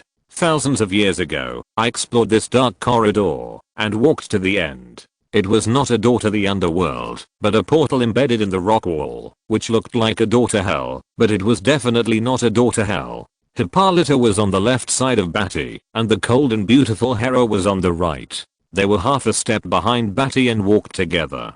Hippolyta looked at this son-in-law with complicated eyes. With Badi's consent and Diana's operation, Paradise Island finally safely guaranteed the survival of the Amazons in another form. This made her feel relieved, but she also felt complicated. From then on, Paradise Island became a weapon of this man. Did Zeus put you on Paradise Island to avoid the Queen of Gods? Isn't it the duty of Amazons to guard the entrance to the underworld? Badi pondered, which was inconsistent with his own cognition. Paradise Island was so simple, and had no other secrets. Amazons don't have such a duty. Hearing Badi talking about Zeus in front of his daughter, Hippolyta's face was a little unnatural. Diana didn't know that her mother was Zeus's lover and her biological father was Zeus. Sure enough, Diana, who was holding a lamp in front of her, slowed down a little, and turned around to ask, "Avoid the Queen of Gods? Mother, have we offended the Queen of Gods?" Diana's face flickered with doubts on the yellow oil lamp. She had never heard the reason why they, the Amazons, were in Paradise Island. She only knew that they were trained in Paradise Island to protect humans in the future. Hippolyta's face became even more unnatural, and she hesitated. "You don't know yet? Your mother is Zeus's lover, and your father is Zeus." Badi had no taboos, and this was not something worth keeping secret, so he said it directly. Of course, for Hippolyta, it was always difficult to let her daughter know that her mother was someone else's lover. But she didn't expect that even her own daughter would follow in her footsteps and become Badi's lover. "Hera, how is this possible?" Diana was surprised. In the yellowish oil lamplight, she saw her mother nodding bitterly and was shocked. Her father is Zeus. In this silent and shocked atmosphere, "I'm here." The cold and beautiful Hera suddenly spoke, stepped out, her slender legs wrapped in stockings, took a step forward, pushed her eyes with her hands, and responded. She heard someone calling her. By the way, Hera is above. This is Diana's catchphrase when she is shocked. When she is shocked, she will say it involuntarily. Queen Hera of the gods is also the god she believes in. Of course, it is not Hera, the artificial intelligence of Badi. It's not you. Leave. Badi waved his hand to let the cold and beautiful Hera leave. Why are you joining in the fun? It is obviously not you. Cold and beautiful Hera responded, retracted her slender legs, and followed behind Badi with a cold face. After the interruption of cold and beautiful Hera, Diana came back to her senses a little. The smart girl immediately sorted out a grudge and hatred, and why Zeus put her mother on Paradise Island. It is rumored that Queen Hera of the gods is extremely jealous. All this is for Zeus, to protect his mother and himself. Thinking that she has also become Badi's lover, and may even be treated abnormally by Badi's legitimate harem in the future, Diana suddenly looked at her mother with sympathy and comforted her. Don't talk about this topic. Several people walked along the way and finally came to the end. A half-open door. Under the dim oil lamp, reflected on the door wall, a three-headed hellhound with a snake tail and a poisonous snake coiled around its neck. This is indeed not the door to the underworld. The door to the underworld will not be engraved with Cerberus. The three-headed hellhound is just a gatekeeper. Inside the door is the rock of the mountain wall. It is like the place where this door leads to, which is suddenly cut off by the mountain wall, and there is no way back. Badi scanned it with perspective and farsightedness, but he did not see any road. Badi rubbed the mountain wall lightly with his hand. The mountain wall seemed as fragile as tofu. A finger mark was dug out on Badi's hand. The mountain wall here does not seem to have experienced thousands of years of sedimentation. Badi rubbed the dug mountain wall rock with his palm and squeezed it into broken sand, which flowed down from his fingers. After thousands of years, it would not be so tight, and the stone molecules are dense. There is airflow in the dark corridor here, and the mountain wall should be more relaxed. Several people were confused. They didn't understand why Badi came here to find the gate to the underworld. Similarly, they didn't understand what Badi said at this moment. Except for Victor and Hal, no one has entered here for thousands of years. Diana asked in confusion.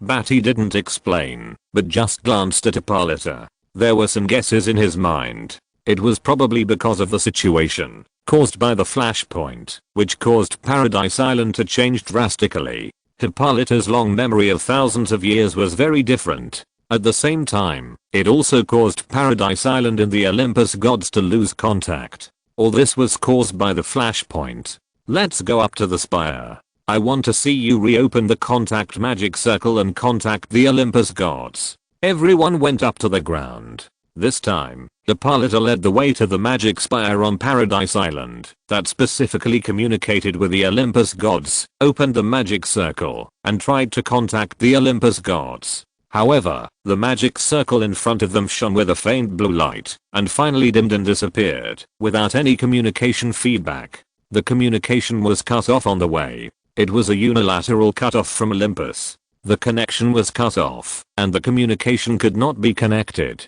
The contact failed. As always, the gods of Olympus had given up on them. Hippolyta and Diana looked gloomy. Their faith was not so fanatical. They still had their own will. They were even worse than some ordinary Amazon warriors with simple thoughts and firm faith. But seeing that the gods of Olympus really gave up on them, they could not help but sigh and feel sad.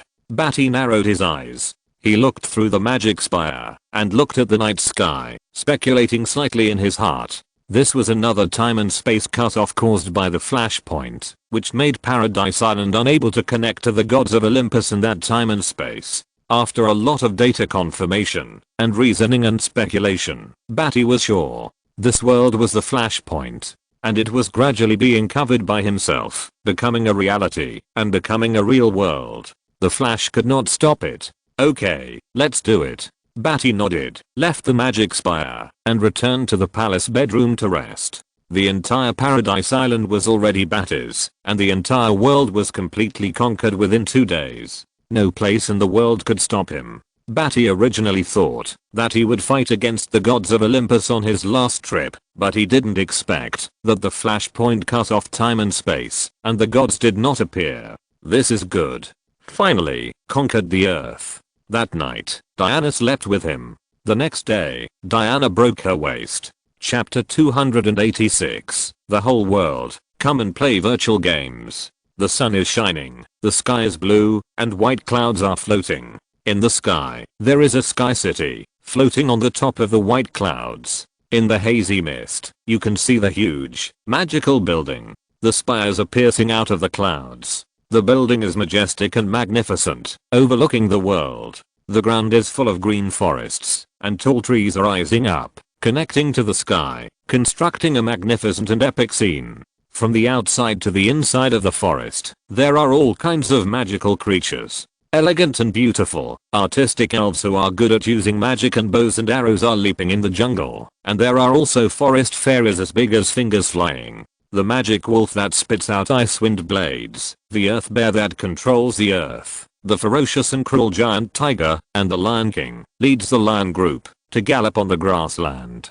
On the hills, in the dwarf cave, the sound of iron forging is endless. The lion scorpion group flew through the sky, and fought with the half-eagle man in the sky. On the ground, the centaur tribe galloped and attacked the orc empire. In the abyss, an evil demon king awakened and laughed hideously. The human empire was thriving. Roar. A huge roar spread from the sky, and a huge shadow enveloped the human city. A huge dragon, with huge scales, emitted a fiery red and scorching temperature in the sun, roared, descended on the human city, and fought with humans. Magic, night combat skills, summoned creatures, emerged in an endless stream. This is a magical world. The ultimate world and ultimate enjoyment for all game lovers. Holographic virtual game. The highest point of the Sky City, on the giant tower of the open air top, there is a huge tower of open air top that is thousands of meters wide and huge, like a medieval city wall, and is made of huge stones. A majestic throne stood on the stairs. In this game, this unique throne was designed by Hera to be extremely magnificent. It was carved with the sun, moon, mountains, rivers, stars, and universe. It was illuminated by divine light, like a river falling from the sky, and became the background curtain wall, which set off the dignity, greatness, and uniqueness of the person sitting on it. The stairs below were paved with red carpets with gold edges, extending all the way to hundreds of meters, majestic and magnificent. A burst of data, the distortion and flashing of mosaics, condensed into a strong man over 50 years old, appeared here. He suddenly saw this scene, trembled, looked at the throne again, held his breath, walked to his position, and began to curiously study this holographic virtual. Mosaics flashed and condensed one after another, and appeared here one after another, each walking to their own position, and communicating and getting to know the people nearby. From now on, they are from the same country, no matter what skin color or race, they are all people of the same country, Bamulodi. The people here will all be the backbone of the Bamulo Empire, and at least they must be at the mayor level to be here. The voices of discussion began to ring out, and there were constant sounds of communication. I'm the mayor of the second level Haydu city under the Lord of Zyrasia, formerly Asia, now the 7th district. I'm the mayor of the second level Cairo city under the Lord of the Death Nile, formerly Africa, now the 12th district. I'm the mayor of the first level London city under the Lord of Leon, formerly Europe, now the 3rd district. I'm the mayor of North America, now the 6th district. I'm the mayor of Oceania, now the 5th district. The continuous introductions kept ringing. After unifying the world, Badi divided the earth into 17 districts and continents. The division of these districts and continents was based on Badi, Raven, and the artificial intelligence Hera, who calculated the scale of the earth, and installed a large-scale magic technology array base to connect the entire earth, facilitate the transformation of the earth, connect the earth, and protect the earth's large-scale interstellar facilities. Every place where a large-scale magic technology array is located, each area and continent, is under the unified planning of Hera and the construction of the continent master appointed by him. Soon, with the mayors of 12,098 cities waiting, the heads of 17 continents successively logged in. It was also the first time for them to log into this kind of holographic equipment. According to the prompts, they met one by one, greeted each other, and stood in 2 rows. Of course, not all continent masters have a pleasant face, and some of them dislike each other. For example, Leon and Deathbell are not on good terms with each other. Deathbell once cut off the little finger of his brother Andy. Although they are in the same formation now, and will not seek revenge on him, he still has no good face. Silence. Hera, dressed in noble and gorgeous clothes, appeared from the side of the throne and shouted. At this time, mosaics appeared on the throne, tangled together, and then scared. Badi sat on the throne, and his eyes suddenly saw the colorful data lines, and in a trance, he was able to see things. The breeze gently touched his face, and the touch was like a veil brushing his face. The tip of his nose conveyed a fresh and oxygen-rich breath. Badi raised his eyes slightly, and saw the blue sky and the light white clouds, as if they were real, reflected in his sight. He opened and clenched his hands, feeling that this body was pitifully weak. Of course, with the GM authority, no matter how weak he was still a powerful and invincible existence here. Not bad.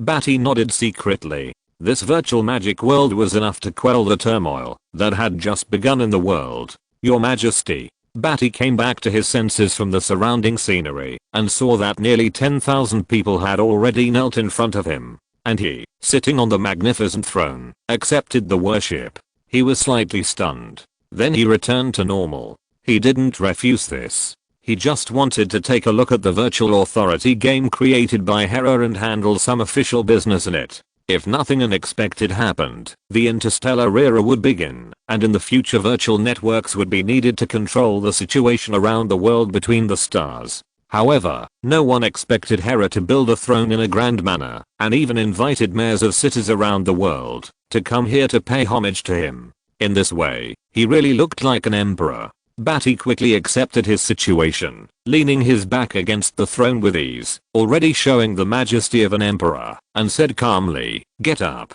This virtual world is good enough for a group of energetic young people to vent their violence. Arrange the distribution of holographic helmets in various continents as soon as possible." He admired this virtual world and used the GM authority to see the entire vibrant game world. In the game world, obtaining superpowers must be something that no one can refuse. If you refuse, you will always be an ordinary person. Among the many subordinates reports and specific discussions and decisions, the future of the Earth was finally decided. The magical world will open up the circulation of virtual and real gold coins. The outstanding ones in it will be given genetic drugs and have superpowers. The tax rate adjustment ratio of each region and continent will be reduced. Refugee resettlement, poor areas, construction of resettlement housing, world engineering construction, increase in employment rate. Those who are racist old nationalists and rebels will be imprisoned for education.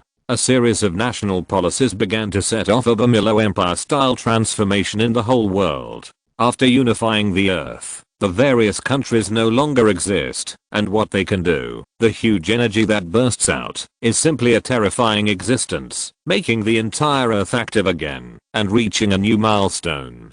Chapter 287 in the name of Bamilodi, will help you.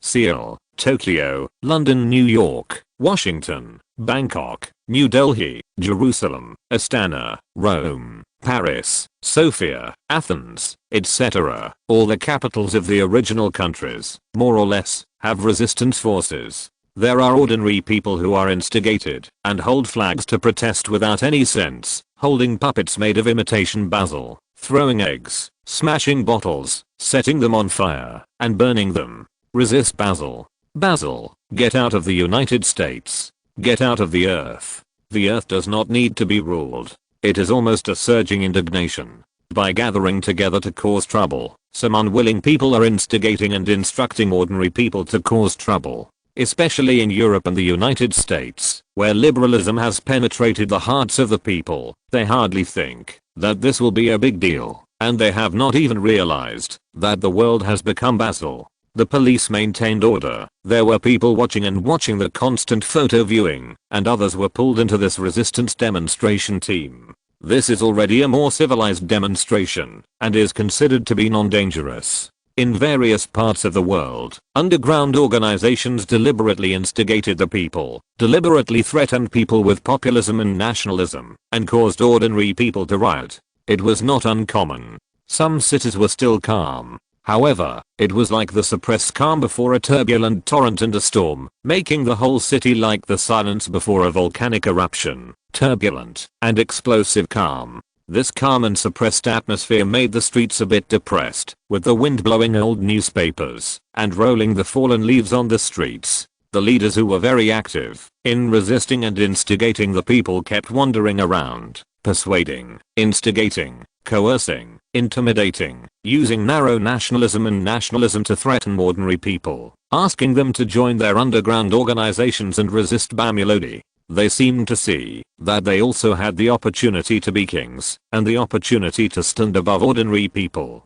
Zizzy. In an instant, the videos, radios, communication information, TVs at home, large screens in the square, and young people who were surfing the internet all suddenly discovered it. All the images showed the same picture. Badi stood on the platform of the Emperor building, as if he was standing on the top of a mountain. Under the sun, his skin was crystal clear and reflected.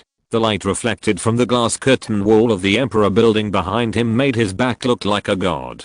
My people, from today on, everything on earth belongs to me, Bamulodi. Badi smiled faintly. His face was tough but majestic and cold. He was high above, overlooking the entire earth, and he was already a god. The sun set off his supreme and heroic posture and status. Everything under his feet was his. In an instant, all the networks, home TVs, and screens saw this moment. This is the declaration of His Majesty Bamulodi. What does he want to do? Make this world his property. He is a dictator and wants to be an emperor. Damn it, how can he do that? He rules the world. This is simply the pinnacle of a man. Enviable. Damn it, not worthy of envy. He is a tyrant. Tens of millions of people in the world have died because of resisting him. He has no good intentions. This is a great man. A new era begins with him.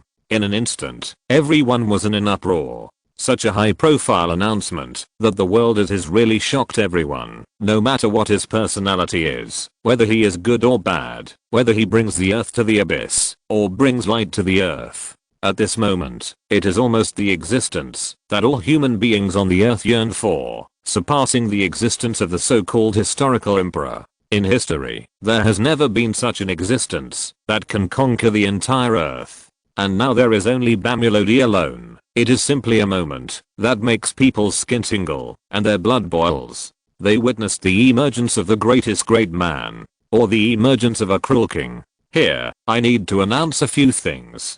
The entire earth, all human beings held their breath, stopped their movements, and listened to what he announced. Badi's majestic voice was not only heard from various speakers on the earth, but also from high in the sky, with a grand volume, passing through Asia, Europe, North America, South America, Africa, Oceania, Antarctica, brushing across the Atlantic Ocean, Pacific Ocean, Indian Ocean, and so on. There were giant whales floating on the sea, all as if they wanted to listen to his voice. From today, the Bay calendar year, the new chapter of the earth, officially begins. The first thing was to change all the calendars and annual calendar calculations on the earth, so that the entire earth would replace them according to the more accurate calendar era calculated by Badi. This marked Badi's erosion, change, and transformation of all the time on the earth. The earth was in uproar again, which meant that many festivals, such as the Spring Festival in the East, Christmas and Christmas Eve in the West, and so on, would be cancelled, disappeared, or changed, and religious festivals would even disappear, making it difficult for people to get used to it. Ordinary people who believe in the priesthood are almost shouting that one day, Bamulodi is a demon who is cruel and wants to kill all beliefs. Of course, all this will leave some festivals due to the different cultural histories of the continents, but most of them will be completely changed. This will count the cultural histories of each continent and be discussed by Badi's empire. Almost all the people on the earth have some objections to this news, but if you say that you have to fight for these festivals, it is completely not worth it. Therefore, except for some clergy with firm beliefs, most ordinary people can still accept it.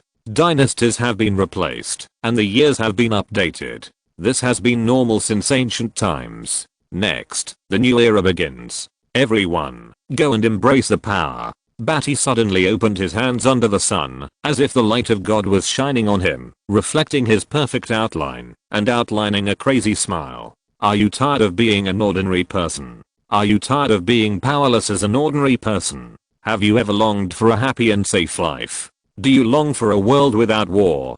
Do you long for a quiet and peaceful world? Have you ever longed for a more exciting life? Have you ever fantasized about soaring into the sky? Have you ever fantasized about controlling the earth? Have you ever fantasized about controlling the ocean and freezing thousands of miles of ice? Have you ever fantasized about manipulating fire, burning mountains and boiling seas? Have you ever fantasized about becoming the thunder god of war and presiding over world justice with thunder? Badi left the platform with his hands open, his tall body floated up, his skin crystal clear and reflecting the sacred and brilliant light, bathing in the brilliance of the sacred light. He is a loving God, emitting a dazzling divine posture, looking down on the world with a smile, changing the world. In the name of Bamulodi, I will fulfill you. Chapter 288 Shoulder. Wow. In an instant, the whole earth was in an uproar. They stared in disbelief, looking at the screen, where Bamulodi was slowly floating, with light reflected from his skin, descending like a god. The sun became his background, the earth was under his feet, and he stood on the top of the world. He promised the world that there would be excitement and supernatural powers. From then on, ordinary people in the world would have the ability to soar into the sky, control water and fire, burn the sky and boil the sea, freeze thousands of miles, and be struck by thunder. Bamulodi's words shocked everyone on the earth. The young man in front of the screen stood up at the moment of panting, his eyes widened terribly, and screamed in disbelief. I can also have superpowers? Does this mean I can have superpowers? Can I fly in the sky? Control the ocean? Control water? Freeze thousands of miles? This is amazing. How is this possible? Bamulodi rules the world with genetic warriors. His warriors are invulnerable, have iron bodies, laser eyes, and icy breath. How could he allow ordinary people to have superpowers to resist him? This is unreasonable. This is impossible. His rule will be shaken. This is the real, the great spirit that should be possessed by those who rule the earth. This is what the king of the earth should do. He will lead us into the era of full body genes. Every human on earth will have the opportunity to become a superpower. In an instant, the whole earth seemed to be boiling with blood, especially young people. This is exactly the world they want. Instead of being ordinary people who are doing nothing, sighing all day long for living in society, and bending over for a few bowls of rice. The scene in the video made the whole world boil even more. Captain Han Bing's half body turned into crystal clear ice, spreading a chilly air, creating a frozen corridor in the sky, gliding, and came to Badi to pay respect to his majesty. There was also a woman of earth and stone standing on the ground, controlling the earth. The earth surged and churned, lifting her up, and she knelt in front of Badi. A fire controller, using flames to propel himself, soared in the sky, and landed in front of Badi and knelt. A dark cloud quickly floated in the sky, with lightning snakes entwined, and the light of thunder kept flashing. From the thunder cloud, a war-armored thunder god walked out, and thousands of thunders gathered and appeared in front of Badi, kneeling to pay respect. This scene made the whole world unable to contain its excitement. These people with special powers are all human beings. This also foreshadows that they can also have this kind of special power, superpower. The whole world, people's blood is boiling, and their imaginations are full. Every one of you will be a hero. You should not resist. Resist me, the pioneer who has given happiness and peace to the entire earth, and entered the genetic age. Badi waved his hand, lifted up several superpowers who were kneeling in front of him, and stood behind him. Snap. He snapped his fingers. The glass of the Imperial building behind him suddenly spread out to the sky like a curtain wall, stretching out behind Badi. The space base located outside the Earth's atmosphere suddenly moved, unfolded, and blocked the sunlight. For a moment, the entire metropolis fell into darkness, as if the huge black clouds had blocked the sunlight, and it became dark. Suddenly, a bright light shone again. A projection appeared above the metropolis. The scenery in the deep space universe appeared, and the meteorite stream was clearly flowing in the sky, pouring towards the metropolis. For a moment, some people were panicked and thought that a meteorite stream really appeared and attacked, but looking closely, it was just a projection, an extremely real projection. In the projection, the stars, the white dwarf in the distance, and the distant and huge sun were clearly visible. That's the Sagittarius star cluster. The center of the Milky Way is located in Sagittarius. Look. The center of the Milky Way is blocked by the nebulae and dust belts on the Sagittarius arm. The Milky Way in Sagittarius is very dense, and there are many bright star clusters and nebulae in the middle. The celestial bodies in this constellation are mainly cosmic bodies deep in the Milky Way, including emission nebulae and dark nebulae, open star clusters and globular star clusters, and planetary nebulae. Sagittarius has as many as 15 Messier objects, the most of all constellations. Many of them can be observed with binoculars. Beautiful, beautiful, brilliant. Some astronomers shouted. The beautiful projected starry sky suddenly appeared in the metropolis, which made their professional lancers instantly. The stars seemed to be right in front of them, driving some astronomy enthusiasts crazy. Almost the entire sky above the metropolis was covered by the projection, beautiful and brilliant, and fascinating. Just as the whole world was watching this huge projected star map. In the deep space, a huge, pitch-black monster poked its head out of the projection, and it was displayed in the projection, making the people who were just looking at the projection suffocate, stare, and their hearts rise. What is that? A spaceship. A huge spaceship. What? A spaceship appeared from the universe. This is shocking. According to visual observation, compared with the meteorite flow of the surrounding stars, this huge monster spaceship has a huge diameter of 300 kilometers. The whole world was shocked, almost screaming madly, shocked to the point of not being able to control themselves. A huge diameter of 300 kilometers. What level is that? That is a space that can accommodate tens of millions of people, allowing tens of millions of people to live on the spaceship. What? This giant ship is 3 times bigger than Paris. What kind of spaceship is this? How can it be so huge? What kind of technology can achieve this? For the current Earth, it will take more than 300 years. Now that it is unified, it will still take more than 100 years to synthesize space materials and metals, advance in technology, and advance in artificial intelligence before it is possible to build such a huge spaceship. The direct destination of the spaceship seems to be the Earth. In the projection, an astronomer saw in an instant that the direct destination of the spaceship, after calculation, would be the solar system, the Earth. At this moment, the whole world seemed to be in panic, and the heartbeat of the Earth was shocked. This is a giant ship invading the Earth. Its ultimate goal is the Earth. Its invasion is from outer space. It turns out that we are being targeted by aliens. What should we do? How long will it take to arrive? It won't be long, maybe a few months. The spaceship will be very fast, and we can already clearly see the huge Sunday. Humanity will be destroyed. The world was almost shrouded in panic, and they felt sad and desolate. Compared with the rule of Emperor Bibamulo, the arrival of aliens made them feel more terrified. Badi is still in human form, still a human being, and they can accept him. But once he is ruled by octopus aliens with big heads and big eyes, and they are all different species, the whole human world will panic. Badi swung his right hand to the right, and his windbreaker rustled as he moved. The projection above the metropolis was like a frame, and was swept away by Badi's hand. In outer space, the space base took back the blocked sunlight. The sunlight once again spread and fell on the metropolis, starting from the city, and the light gradually spread, illuminating every dark corner and alley, letting the dawn rise in the metropolis in the suffocating darkness. Badi was in the sky, the king of gods overlooking the world, domineering and unparalleled. Humans, the Earth is my property, and I will not allow any living thing to take it away. I alone am enough to destroy the stars and blow up spaceships.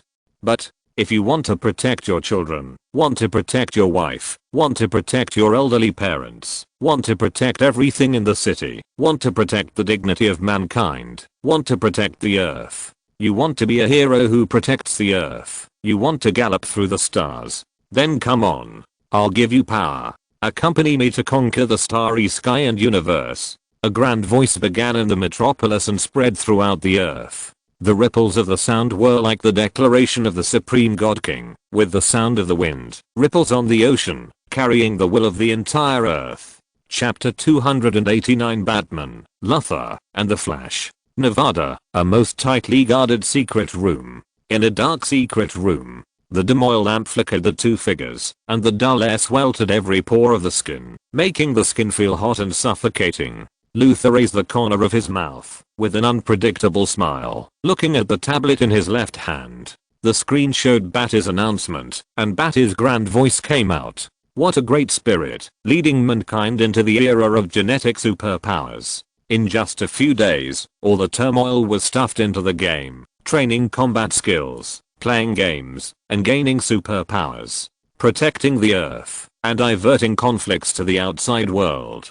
Bamulodi's imperial regime has been stabilized. In Luther's right hand, a diamond-shaped kryptonite emitting a faint green light slid and danced between his fingers. He flipped the tablet in his left hand and covered it on the grey and old wooden table, stirring up fine dust, which danced under the dim oil lamp light. Luther turned his gaze to the kryptonite in his right hand. The two sharp diamond-shaped ends pierced the pads of his index finger and thumb. He raised the kryptonite towards the dim light. The dim light set off the kryptonite's green light behind it, which was crystal clear and beautiful. Batman, if your plan is just to sneak into the Emperor building, make kryptonite, and find some strange places, without any chance for me to kill Bamulodi, then I'm sorry, I won't play this meaningless game with you. Oh, and you also brought the Kryptonian spaceship here, intending to make them both lose. But you seem to have underestimated that, even if they both lose, the Earth will be reduced to ruins.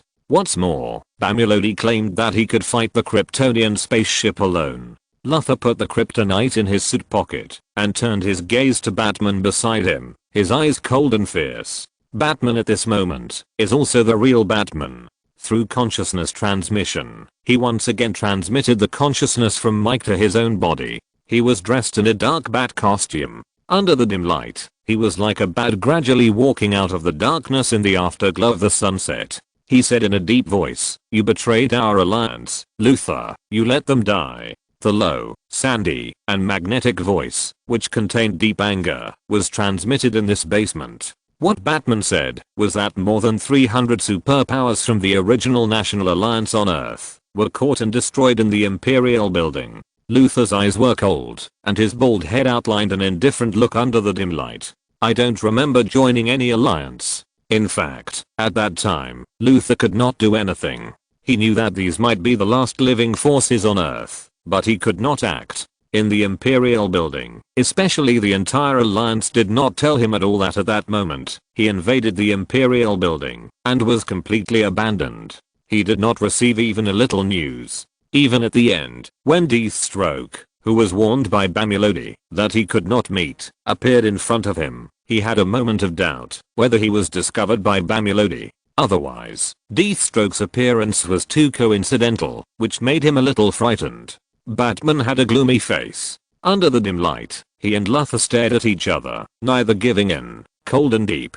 Both of them looked at each other with great vigilance, alertness, and the desire to use each other. In fact, Batman did not expect that Deathstroke, who had been the most active in dealing with Bamulodi, would also be Bamulodi's man. In the end, Deathstroke and all the living forces of the Earth were buried in the Emperor building. On that day, between Batman's return from Paradise Island, Batman could only use Mike's body to stop the loss and recover some losses. He took the risk and used the advanced scientific and technological instruments of the Emperor building to make some kryptonite and bring some necessary instruments during the period between the Emperor building conquering the Earth and Bamulodi's absence. But these fake kryptonites are not real kryptonites, and they are even time limited. They are good for dealing with ordinary Kryptonian genetic soldiers, but they are unlikely to be effective against Bamulodi. What are you looking for, Batman? Luther said indifferently, staring at Batman.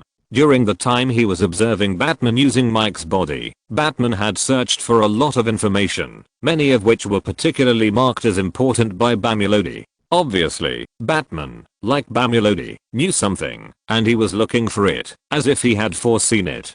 To deal with Bamulodi's power, Batman said in a low voice. He had searched for Shazam's place, trying to obtain Shazam's power. He had also searched for Black Adam, wanting to release him to fight Bamulodi. He had also searched for the traces of the Olympian gods, the whereabouts of Poseidon and the sea, and the whereabouts of the underworld. He had even searched for the mother box that was originally on Earth. wanting to replicate the miracle of Cyborg and use the mother box to fight against Bamulodi's artificial intelligence. He had also sent a special frequency to Dr. Fate.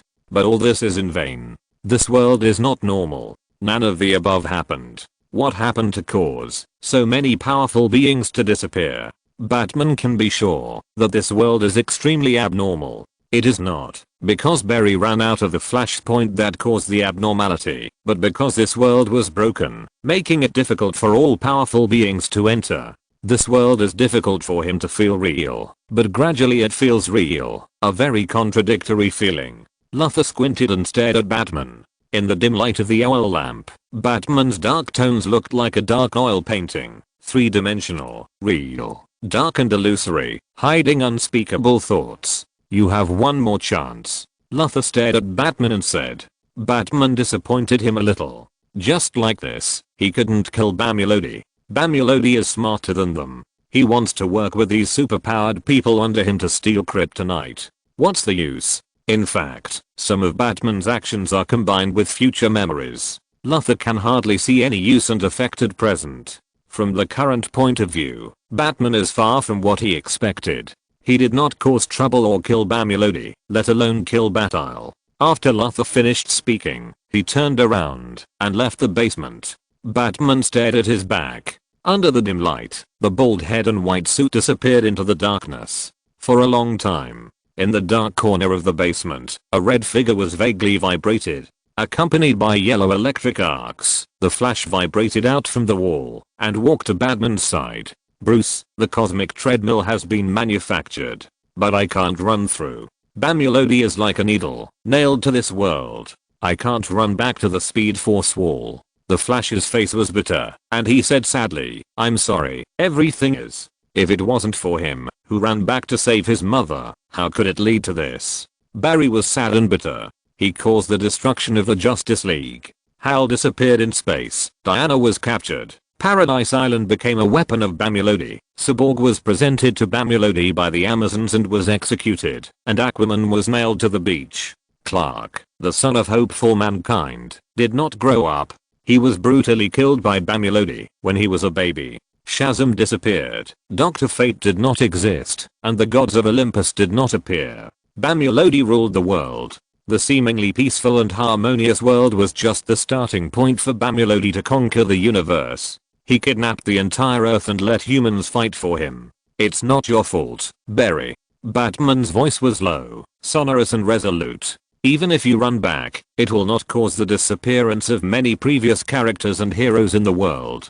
Their disappearance is very strange. Barry, you may just be a coincidence. I will create opportunities for you to run. Barry, run. You just need to run. Chapter 290 No. Emperor Building, top floor. The sun was warm, illuminating the floating dust in the room. Batty stood in front of the window. His skin was glittering. His fingers kept drawing on the air, and his vision projected a lot of summarized information. Cities around the world, the release of virtual games, the number of people entering the game. All over the world, the underground organizations have almost disbanded by 99% and are no longer a threat to their rule. In the Middle East, Africa, and refugees everywhere, the war areas have been eliminated, and large-scale construction is being carried out to build housing and welfare institutions to provide a good and comfortable environment for refugees, the disabled, and the survivors of the war. It can be said that the world is gradually moving in a good direction and is ruled by Batty. Of course, Batty can rule the world with one hand or destroy it with one hand. The entry of virtual games allows the artificial intelligence era to record the brainwave frequency of humans all over the world, establish a database, and comprehensively monitor and control humans. The entire Earth has no existence that can endanger Batty. Of course, the Flash is still someone that Batty needs to pay attention to, but when Batty's 17 continental large-scale magic technology array base is completed, let Batty use his soul characteristics and flesh and blood to directly connect to the Earth, control the Earth's weather, the growth of plants, human beings and all things, become the starting point of the center of the universe, and become the existence of the Earth's spirit. At that time, no matter how the Flash jumps around on the Earth, he will not be afraid. As for Zod's incarnation of Doomsday, driving a Kryptonian spaceship to plunder his own achievements, it depends on whether the Doomsday self-actor that Jor-El has researched for Zod is powerful, or the Kryptonian gene that he has continuously strengthened himself, meditated and practiced, and integrated with the code of life in the past 10 years. As for the Doomsday cell that Badi ordered to study, it is still progressing slowly. It seems that Bat is overly domineering, and strong power and wisdom are suppressing Luthor, preventing Luthor from truly tapping his true potential, and helping Badi research the Doomsday cell. It's really disappointing. Badi expressed his disappointment and regret for Luthor.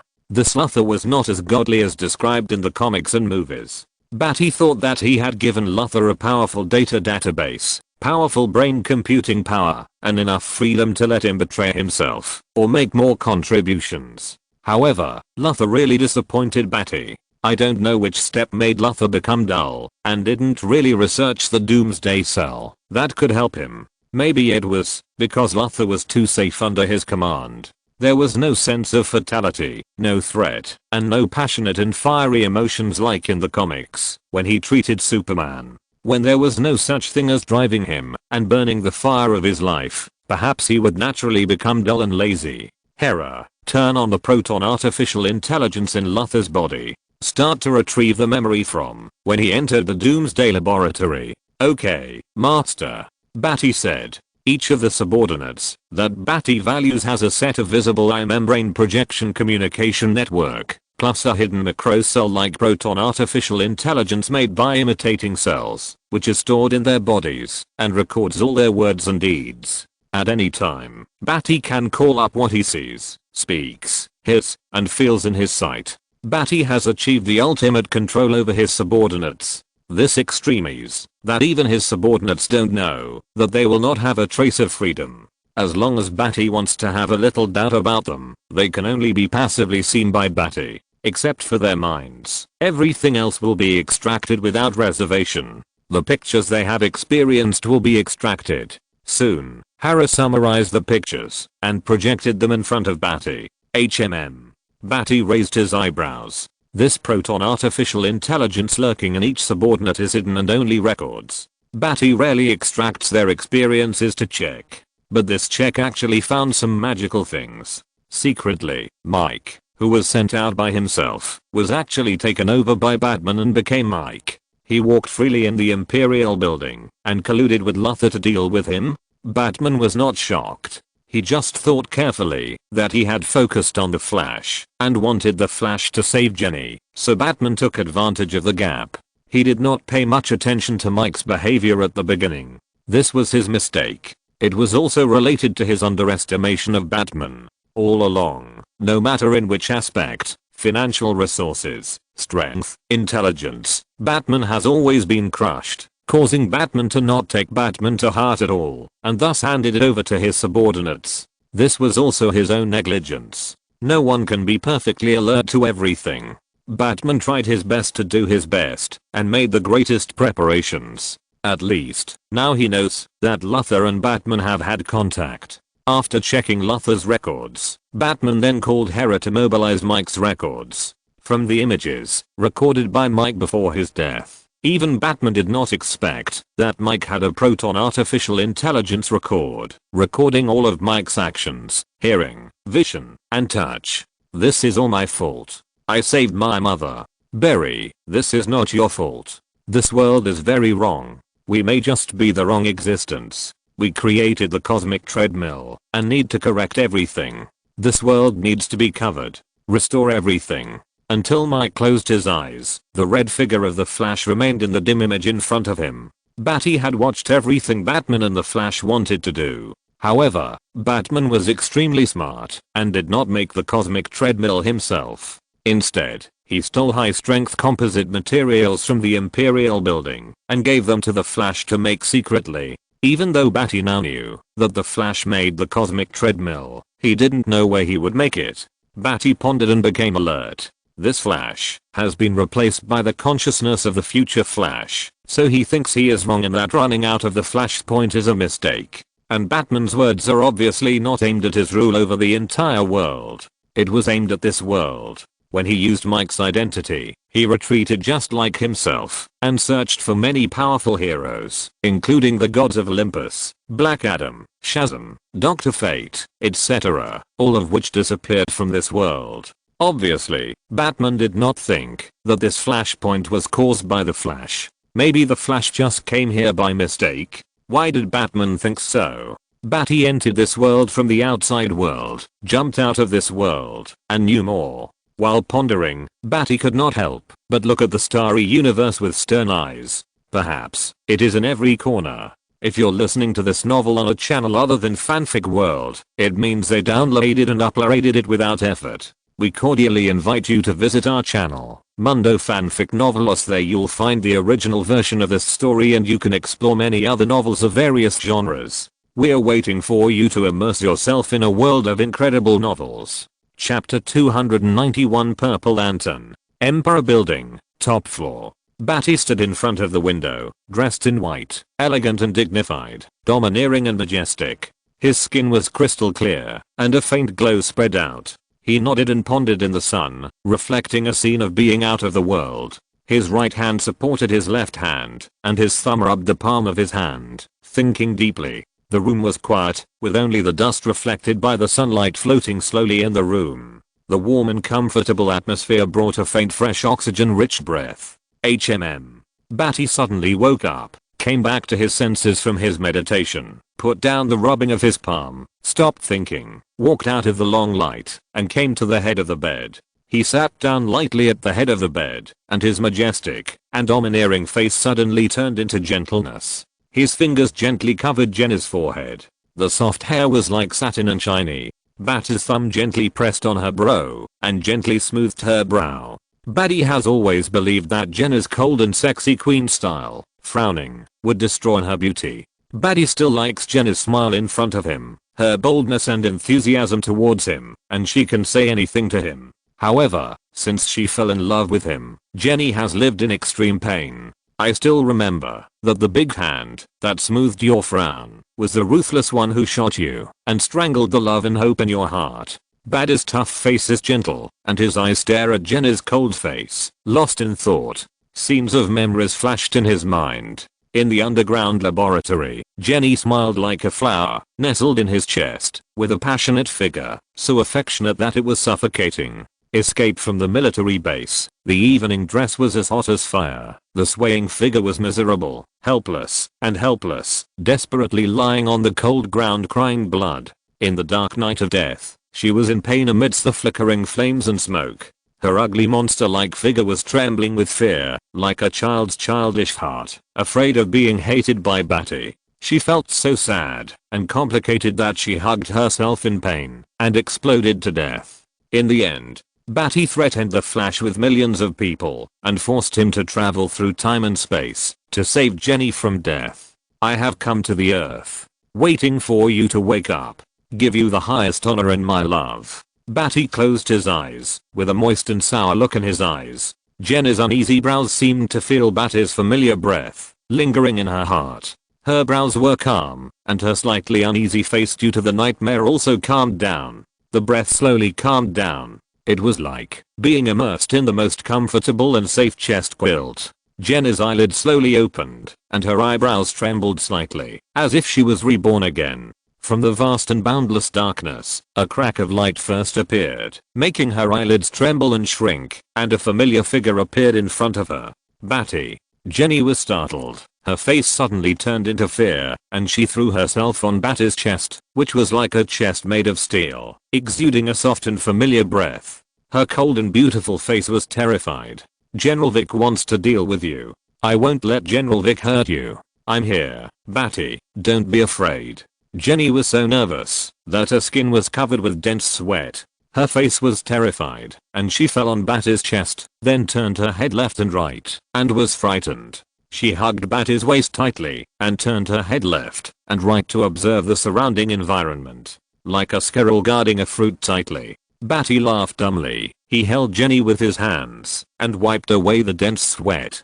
Don't be afraid, Jenny, I have dealt with General Vic. He will not threaten our lives. Badi was moved and amused, and gently comforted Jenny. She was still in that moment when General Vic wanted to deal with Badi. He wanted to hide and protect Badi. He wanted to see Badi for the last time. After Badi stroked her again and again, Jenna's tense body slowly relaxed. Seeing the surrounding environment, she was not in the iron cage. Jenny pulled her hands out of Badi's waist in confusion. She put her hands in front of her eyes and looked at them. Her cold and beautiful face was stunned.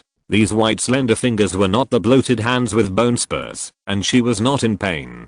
Jenny looked at Badi with dazed eyes, her hands trembling, and held Badi's face. Her slender fingers gently brushed Badi's face, his high nose bridge, the smile at the corner of his mouth, and the scars on his cheeks, each of which belonged to Badi's breath. Badi, this is really me. I'm not dreaming. Jenna's eyes flashed with tears, and the big tears kept pouring down like a river. This is my Badi. Jenny stroked Badi's neck with both hands, hugged him with both hands, pulled herself up suddenly, and leaned forward again to hug Badi. The crying became louder. The whole space was filled with the sound of wailing. All the pain was vented in the crying. Badi gently patted Jenny's back. At this moment, Badi felt that it was all worth it. It was worth it for him to threaten the Flash with tens of millions of people and travel through time and space. It was worth saving. It was worth saving this woman who loved him deeply. He was relieved and touched. Every person who loved him was worth cherishing. At the same time, in the vast, desolate universe, between the stars, on a white dwarf, it was a white desolate land without any breath of life. At the end, where it connected to the sky, it was all white. In this desolate scene, there was a creature with a human body and insect-like arthropods growing on its back, and it was filled with a muddy yellow light of fear. He stood in the vast boundless desolation. Lonely, desperate, painful, helpless, and fearful. The figure stood alone here, sluggish and motionless, with no spirit in his eyes. Suddenly, a purple light, like a meteor with a tail, shot towards the earth. Hal's dull eyes flashed a mechanical reaction, and the yellow energy of fear surged in his body, carrying him towards the purple light. That's Carol's. Chapter 292 The Last Chance. The Emperor Building. The sun is shining brightly, reflecting the gorgeous colors, and the sky above the metropolis is brilliant. Jenna's awakening brought Badi a bit of joy and relaxation. So now, he has stolen half a day of leisure, and has time to stand on the top of the Emperor Building, watching the sun shining brightly, the white clouds changing, and humming a song softly. Badi is tall and strong, wearing a white windbreaker. His fingers gently touch the air, like playing a piano of air, smiling at the scorching sun. There is still about 1.5 months. The characters who are related to him on Krypton, Zod, Fire, and Hail, will come to this planet. At that time, there may be another battle. It will be another battle that destroys the planet. However, last time, Badi lost to the entire class on Krypton.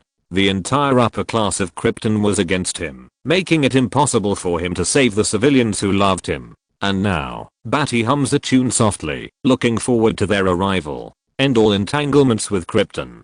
Seeing an old friend again is always a joy, and Badi is no exception. He smiled under the sun, and was in a good mood. The sun was also very strong, scorching the air and slightly twisting it. Through the refraction of the nearby Emperor Building, it shone with colorful rainbow light, beautiful and magnificent. However, this ordinary temperature is over 45 degrees, which will make an ordinary person sweat profusely. Luthor is like this. He has a developed brain, but his body is still that of an ordinary person, at most the limit of ordinary humans. Therefore, he still sweats, and dense beads of sweat emerge on his bald head, reflecting a slight rainbow color. On the white suit, it sticks tightly to his body, which is very uncomfortable. He stood behind Badi, knelt down to see him, and did not get permission to stand up. Luthor, how many years have you been with me? Badi put his hands behind his back, and looked up at the sun. The energy of the sun was absorbed by his skin, and a layer of light emerged on the surface, which was vast and hot, making it difficult to look directly at. 10 years, Your Majesty. There were more beads of sweat on Luthor's bald head, and his suit was soaked with sweat. His face was uncertain, and he didn't know which step went wrong. Now Badi's momentum was like a substance, pressing him to sweat, and making it difficult for him to breathe. Remember how cute you were when you followed me? Badi smiled faintly. He still remembered that Luther's little tricks, playing tricks in front of him, ended up with nothing. As he followed him to the metropolis and handled affairs for him, all this fueled Luther's inner desire. Seeing a more wonderful world, the desire became stronger, and he also wanted to have more. This was also Badi's deliberate indulgence, hoping that Luther could always make outstanding achievements. However, it was very disappointing. Badi was on top of Luther's head, making Luther lose something, perhaps some life-threatening struggle. Although Luther was smart, Badi didn't need this kind of intelligence. In front of your majesty, it was just a little trick. Luther's face was dark and ugly. No one wants to recall for no reason, except for the old man, who wants to tell about his glorious deeds, and the dead, who will make people recall the past. And now, with that, obviously, Badi made him recall his stupidity. Now too. Badi said indifferently, Luther, you disappoint me. Luther's face completely sank, and his suit was soaked with sweat. In the hot noon, the cold spread from his spine to his heart. Smart people don't need more words to understand everything Badi said. Bamulodi, I know. Your Majesty, my ability is only this. Even so, Luther struggled desperately. He didn't imagine using kryptonite to attack Bamulodi from his side. Even if Luther had kryptonite fragments, he couldn't get up. Badi's figure with his hands behind his back, like a mountain, pressed on his heart, exuding the breath of the mountains. It was like the Himalayas pressing down on him, pressing people to despair, and unable to move. Luther knew that this was only the tip of the iceberg of deterrence. At this moment, all wisdom was useless. 1 month. Luther, 1 month. Badi's voice suddenly became ruthless, and his figure was majestic. The momentum of the magnetic field alone was as oppressive as a meteorite falling from the sky. In front of his powerful body magnetic field, the human body of an ordinary person would at least feel dizzy and vomit, and endocrine disorders. If Badi had not controlled it, the hundreds of meters around would have been distorted and gathered by his body's magnetic field, and the magnetic field would have been distorted like a vortex. Now, Luther's face was flushed, and beads of sweat oozed from his bald head. He was almost suffocating, and his heart seemed to be tightly held. Could it be that he was about to vomit and faint, as if he was hit head-on by a submachine gun? The body's regulatory system was instantly unbalanced, and his internal organs were suppressed to the point of exploding. I'll give you a chance to stay in the Doomsday Cell research lab for a month. Go study Doomsday cells. After a month, the serum gene you developed will be injected into your body. Will your life explode in the expansion, or become infinitely powerful? It depends on your research. Badi turned around, his face sunny, emitting light under the sun. He smiled. Luther, this is your last chance. Only by creating a doomsday that is powerful enough to kill me can you keep your life alive. This is Luther's last value. Regardless of whether it can be created or not, Luther's life is already in danger. So, use the last remaining light. Luther's body suddenly relaxed, and his swollen red face exhaled with difficulty. His eyeballs were still congested, and his face was wet with sweat, covering every inch of his skin, and there were beads of sweat on his eyelashes. Badi released his suppression of him. His body relaxed for a moment, and when he heard Badi's words, his heart sank again. Doomsday Cell. That was an impossible thing. There was no such creature with infinite power enhancement that violated physics. This is just a luxury. This creature is even more unreasonable than the person in front of Luther. It is difficult to appear and study. It is impossible. Only the God who controls the creation can create this creature. Luther does not believe in God.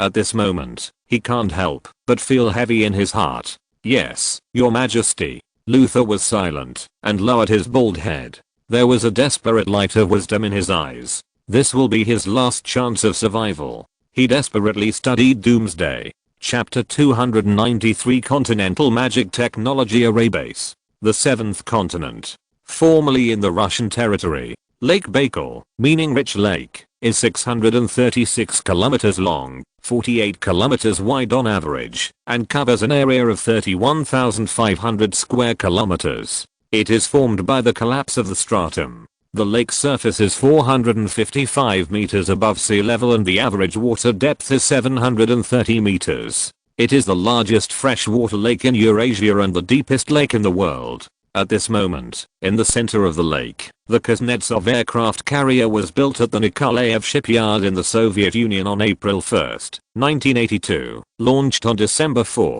1985, and officially put into service on January 21, 1991, and then the entire country of Russia was gone. This first Russian aircraft carrier has not yet played any role or threatened the world, but it has become the property of Badi. Badi ordered that the entire aircraft carrier be lifted to the center of Lake Baikal and directly converted into a lake base on Lake Baikal. This is the area called the Seventh Continent. At the Baikal Lake Base, thousands of employees in dark blue work clothes were lined up in all directions, waiting here under the leadership of several lake base leaders. Bang, a huge whistling sound suddenly sounded in the azure sky, and a white figure shuttled through the sky, leaving a white sonic boom trail in the blue sky. At the closest distance, it turned 120 degrees and flew to the lake base. The windbreaker landed with a flick of the wind, and the kinetic energy and heat brought by the high-speed movement quickly disappeared on Bati's face, and the cold air particles hit his facial skin. The area around Lake Baikal has a temperate continental climate with a large temperature difference. The average monthly temperature is -26-33, and the average temperature in July is 1721. Now it is about -7 degrees. Ordinary humans need to wear thick cotton work clothes to be able to work in this weather. After many staff members met Badi, Badi waved them away and continued to work. This kind of ceremony is unnecessary. Just focus on your job. Badi's eyes swept over all the facilities of the lake base.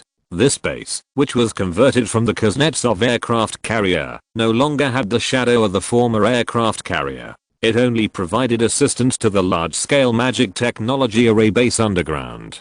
The person in charge behind Badi was an old man over 50 years old, with round-framed simple glasses and a Mediterranean hairstyle. Jonah Sargent. When Badi swept the British Magic Alliance, this guy, who was the deputy leader of the alliance, surrendered directly to Badi and was used by Badi. In fact, this was the right choice. His family was able to survive and obtain more magic resources. His face, which was already 150 years old and full of wrinkles, successfully lived a second spring and recovered to the appearance of middle age under Badi's combination of magic and technology. Jonah Sargent hurriedly bowed his head and said in fear and trepidation that he had accidentally flattered the wrong person. How's the progress? After giving this power-grabbing, flattering guy a little reminder to put his attention back on the work, Badi stepped from the deck and walked towards the interior of the lake base. Jonah Sargent, who was behind him, had his back slightly bent.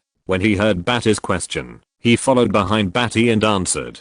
Like the East African Rift Valley, the Baikal Rift Valley is one of the world's most famous rift zones in terms of regional geological structure. It is located in the northern part of the deformation zone within the Central Asian continent, and is the largest active continental rift in the Eurasian continent. Along the S-shaped Paleozoic suture zone, the Baikal Rift Valley stretches for more than 2,000 kilometers. Lady Raven conducted a reconnaissance and suggested submitting a report that would list this place as one of the areas that can penetrate the center of the earth, drive in a load-bearing column, construct a large magic array base, and regulate the earth's environment. We are currently building a stable magic technology array in the center of the lake. Your Majesty, I would like to request assistance from the Atlantis Aquatics to maintain the ecological stability of Lake Baikal. Jonah Sargent reported quickly in one breath, reporting an unplanned event, and then lowered his head again, anxiously trying to figure out what Badi was thinking.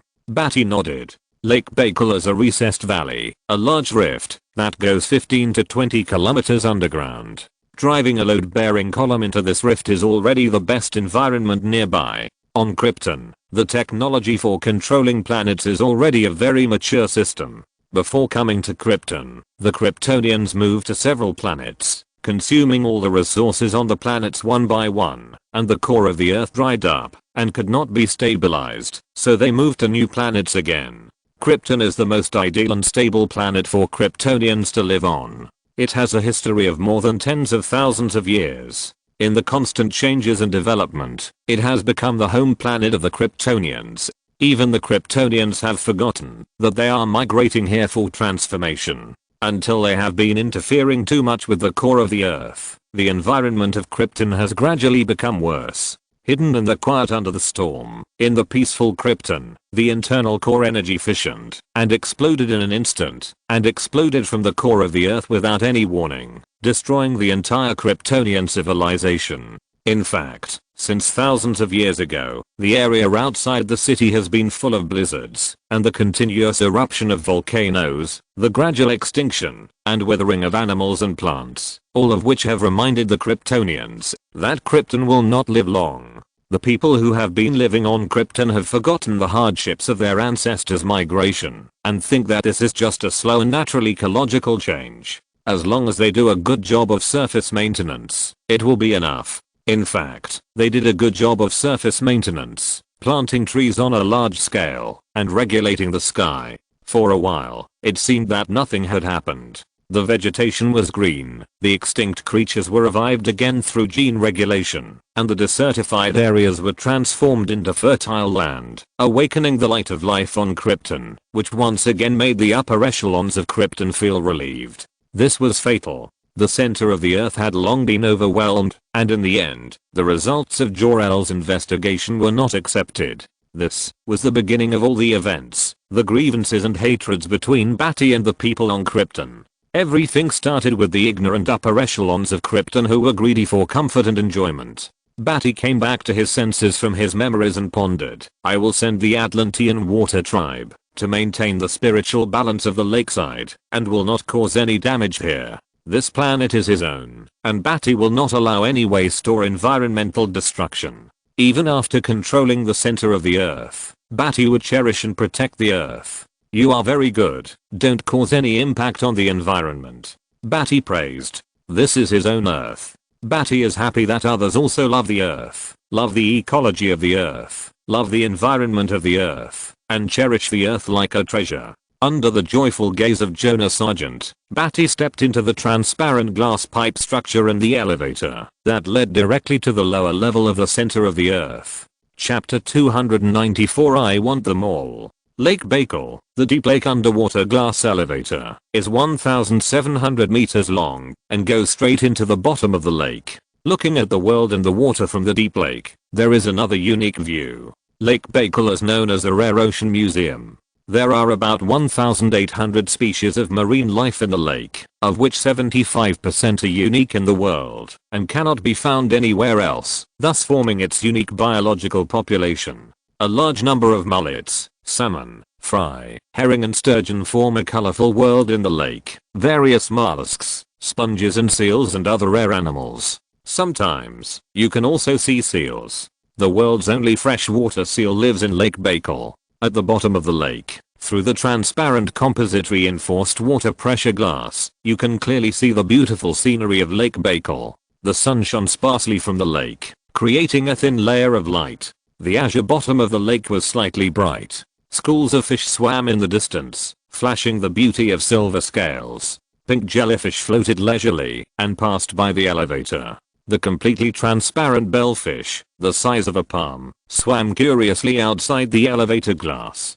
Accidentally, it kissed the outer wall of the elevator with a poof, scaring the two bellfish to swim away quickly in panic, and quickly swam away from Badi's eyes with a few bubbles. Badi smiled slightly, looking at the strange world in the sea, which was different from the scenery on land. After dealing with everything in the near future, Flash, Zod, and so on, they will build multiple tourist cities on the bottom of the Atlantic Ocean, allowing the world and their own people to watch this beautiful ocean scenery for free. With the Atlantis aquatic people under his command, plus the unique water magic and marine technology of Atlantis, this spectacular scene can be fully realized. The colorful world in the lake flashed before Badi one by one. This is a beautiful view worth cherishing. Of course, this is also Badi's. The elevator stopped quickly, bringing a sense of stability. The elevator door opened automatically, and Badi stepped out of the elevator, said goodbye to the two guards at the elevator in trance, and walked towards the deep metal and cold corridor. This place is already 1,700 meters from the surface, with a considerable deep pressure gravity. The internal organs of ordinary humans will be crushed, and it is impossible to exist here. Badi entered the deepest part and came to a huge steel door. The metal luster was bright, 3 meters thick, and weighed 100 tons. 2 guards opened the steel door for him, and there was a huge square inside. There are at least 30 giant load-bearing columns here, engraved with solid magic circles, stabilizing this huge space square. There are many instruments made of magic and technology next to it, which are constantly being planned and manufactured. The management is following Raven's advice and directions, using magic items to create and carve out the most stable large-scale field magic array base, setting up particle magic research machinery, and integrating it with the ground. In the center of the wide square, using magic, a giant earth core load-bearing column is being hung, and the column body is carved with magic arrays. Almost every material proton inside has the magic science and magic effects that Raven has studied and researched in recent years. It can be combined with technology to monitor and adjust the Earth's atmosphere at any time, making the Earth's environment better.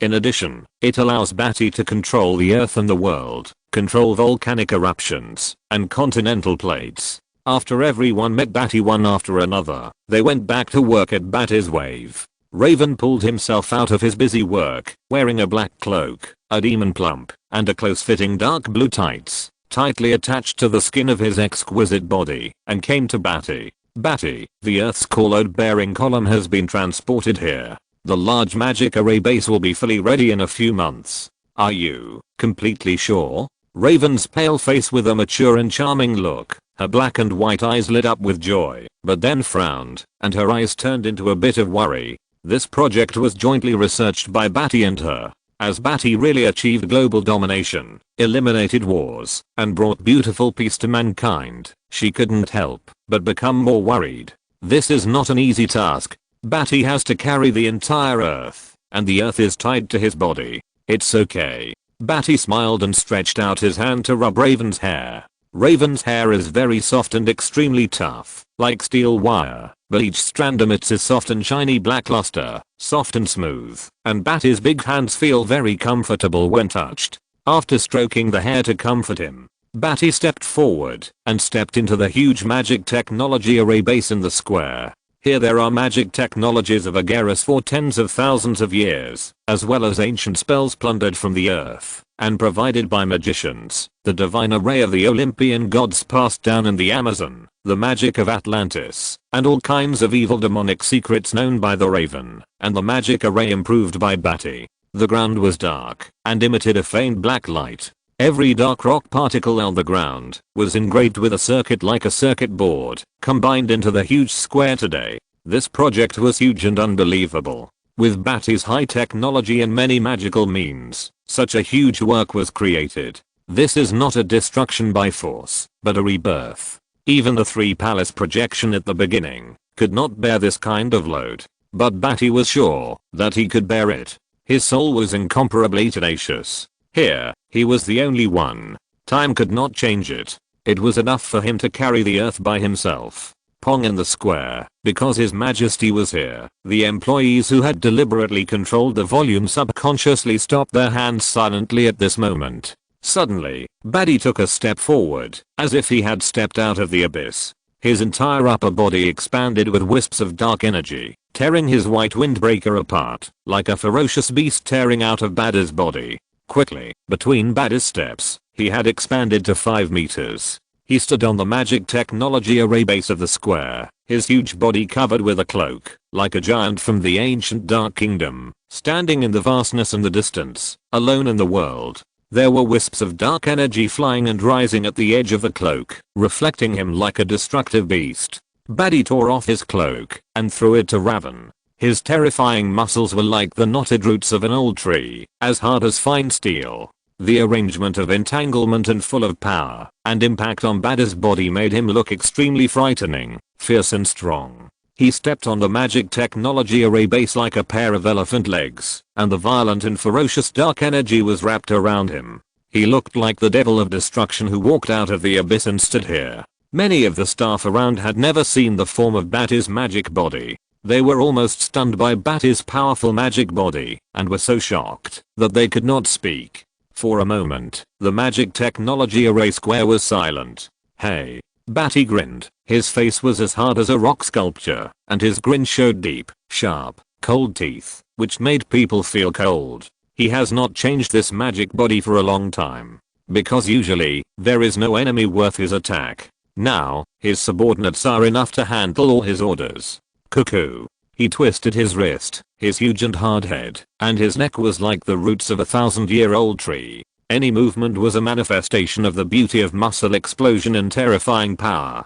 He easily moved his wrist, straightened his spine, and the whole spine rose like a dragon, making a terrifying cuckoo sound. He was like a released giant beast, with an exaggerated smile and a comfortable groan, but it brought a tingling sense of fear to people. It's so comfortable. Badi's mouth was drawn into a smile, revealing sharp teeth. He was very satisfied with this body. The magic body was actually not as powerful as the Kryptonian gene body, but this body could use magic power, so Badi was able to transform it. The management staff around him bowed their heads and confessed their crimes in fear because they felt frightened, panicked, and suffocated when looking at His Majesty, so they stopped working. Many staff members of the Magic Alliance from the UK, and some folk magicians, still stared with fearful eyes, swallowed their spit, and were horrified. Badi's giant beast appearance was enough to scare ordinary people, and his huge magic power was enough to crush ordinary magicians. Badi could wave his hand and pardon their crimes. It was nothing at all. In the square, many staff members continued to work with suppressed and shocking suffocation. Badi's huge magic power was like a huge mountain, suppressing the air, making their hearts continue to beat, which was unbearable. Suddenly, after Badi stretched out his huge body, his dark pupils without a single ray of light were as deep as a black hole in the starry universe, flickering with darkness as he stared at the Earth's core load-bearing column suspended above the center of the square. The column was densely packed with different spell arrays, and with the help of technology, it was like a circuit board, penetrating into each particle. It was a huge and terrifying masterpiece of magic technology. There are 17 such masterpieces on Earth. Suddenly, Badi's knees slightly bent, and his entire huge body was wrapped in dark magic. He jumped to the side of the Earth's core load-bearing column with a very contradictory light body, without a single scratch on the ground. After all, this was his own place, and it was of great use, so how could it be damaged? His arms, which were larger than a palm leaf fan, spread out dark magic like a thick fog, and were pressed by Badi on the Earth's core load-bearing column. Badi's dark pupils slightly lit up. The Earth's core-bearing column suddenly lit up, and the dark magic energy was like an electric current, passing through every node, every circuit, and every mysterious rune, flashing and emitting a faint light. It was like an electric current flowing through the circuit, flashing the sparks of mechanical movement, triggering a series of reactions. Starting from the position where Badi's hands pressed, the magic array base, spells, and circuits on the Earth's core-bearing column was spread and lit up one by one, gradually spreading light in the column, shining a faint light. Badi nodded, very satisfied. There was no unusual smoothness in the transportation. When the column was faintly lit and ready to be bright, Badi suddenly cut off the operation of magic power like a tide, and the darkness, the magic power, that began to spread, surged back in his big hand, as if it was retreating. After a careful inspection and feeling, after there was no accident, Badi stopped starting the Earth's core-bearing column. Now is not the time to start. His figure flashed, and his huge figure was unusually fast, and he had returned to the ground, bringing a gust of wind, blowing around. He took a step, and his body gradually shrank, and returned to normal.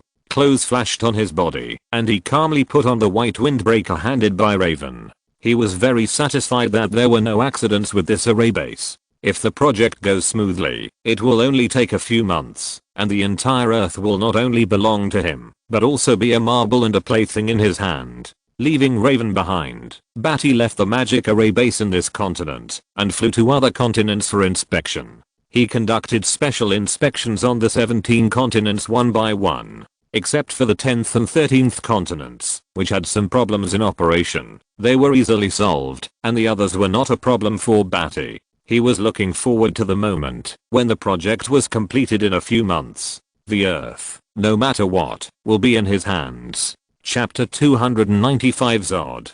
Deep space. It was pitch black, cold, and boundless. The stars were as bright as diamonds, slowly turning in this magnificent and vast starry sky. The Kryptonite spaceship was like a huge beast, lying in the meteorite stream, leaping out and piercing into the solar system. On the top of the Kryptonian spaceship, a transparent protective shield was deployed to absorb sunlight radiation. Is this the yellow sunlight? Zod was nearly 3 meters tall, and his whole body was stimulated by the destructive factor that Jor-El only had.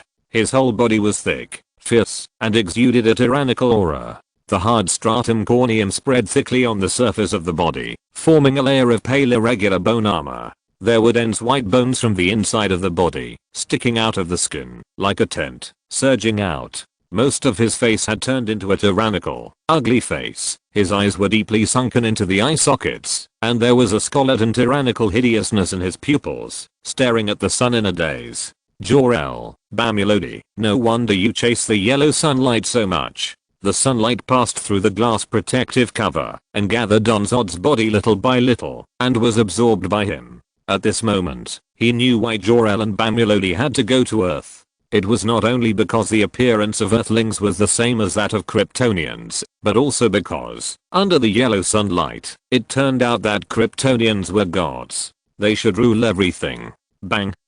Zod's skin was rough, frosted, uneven, and sharp.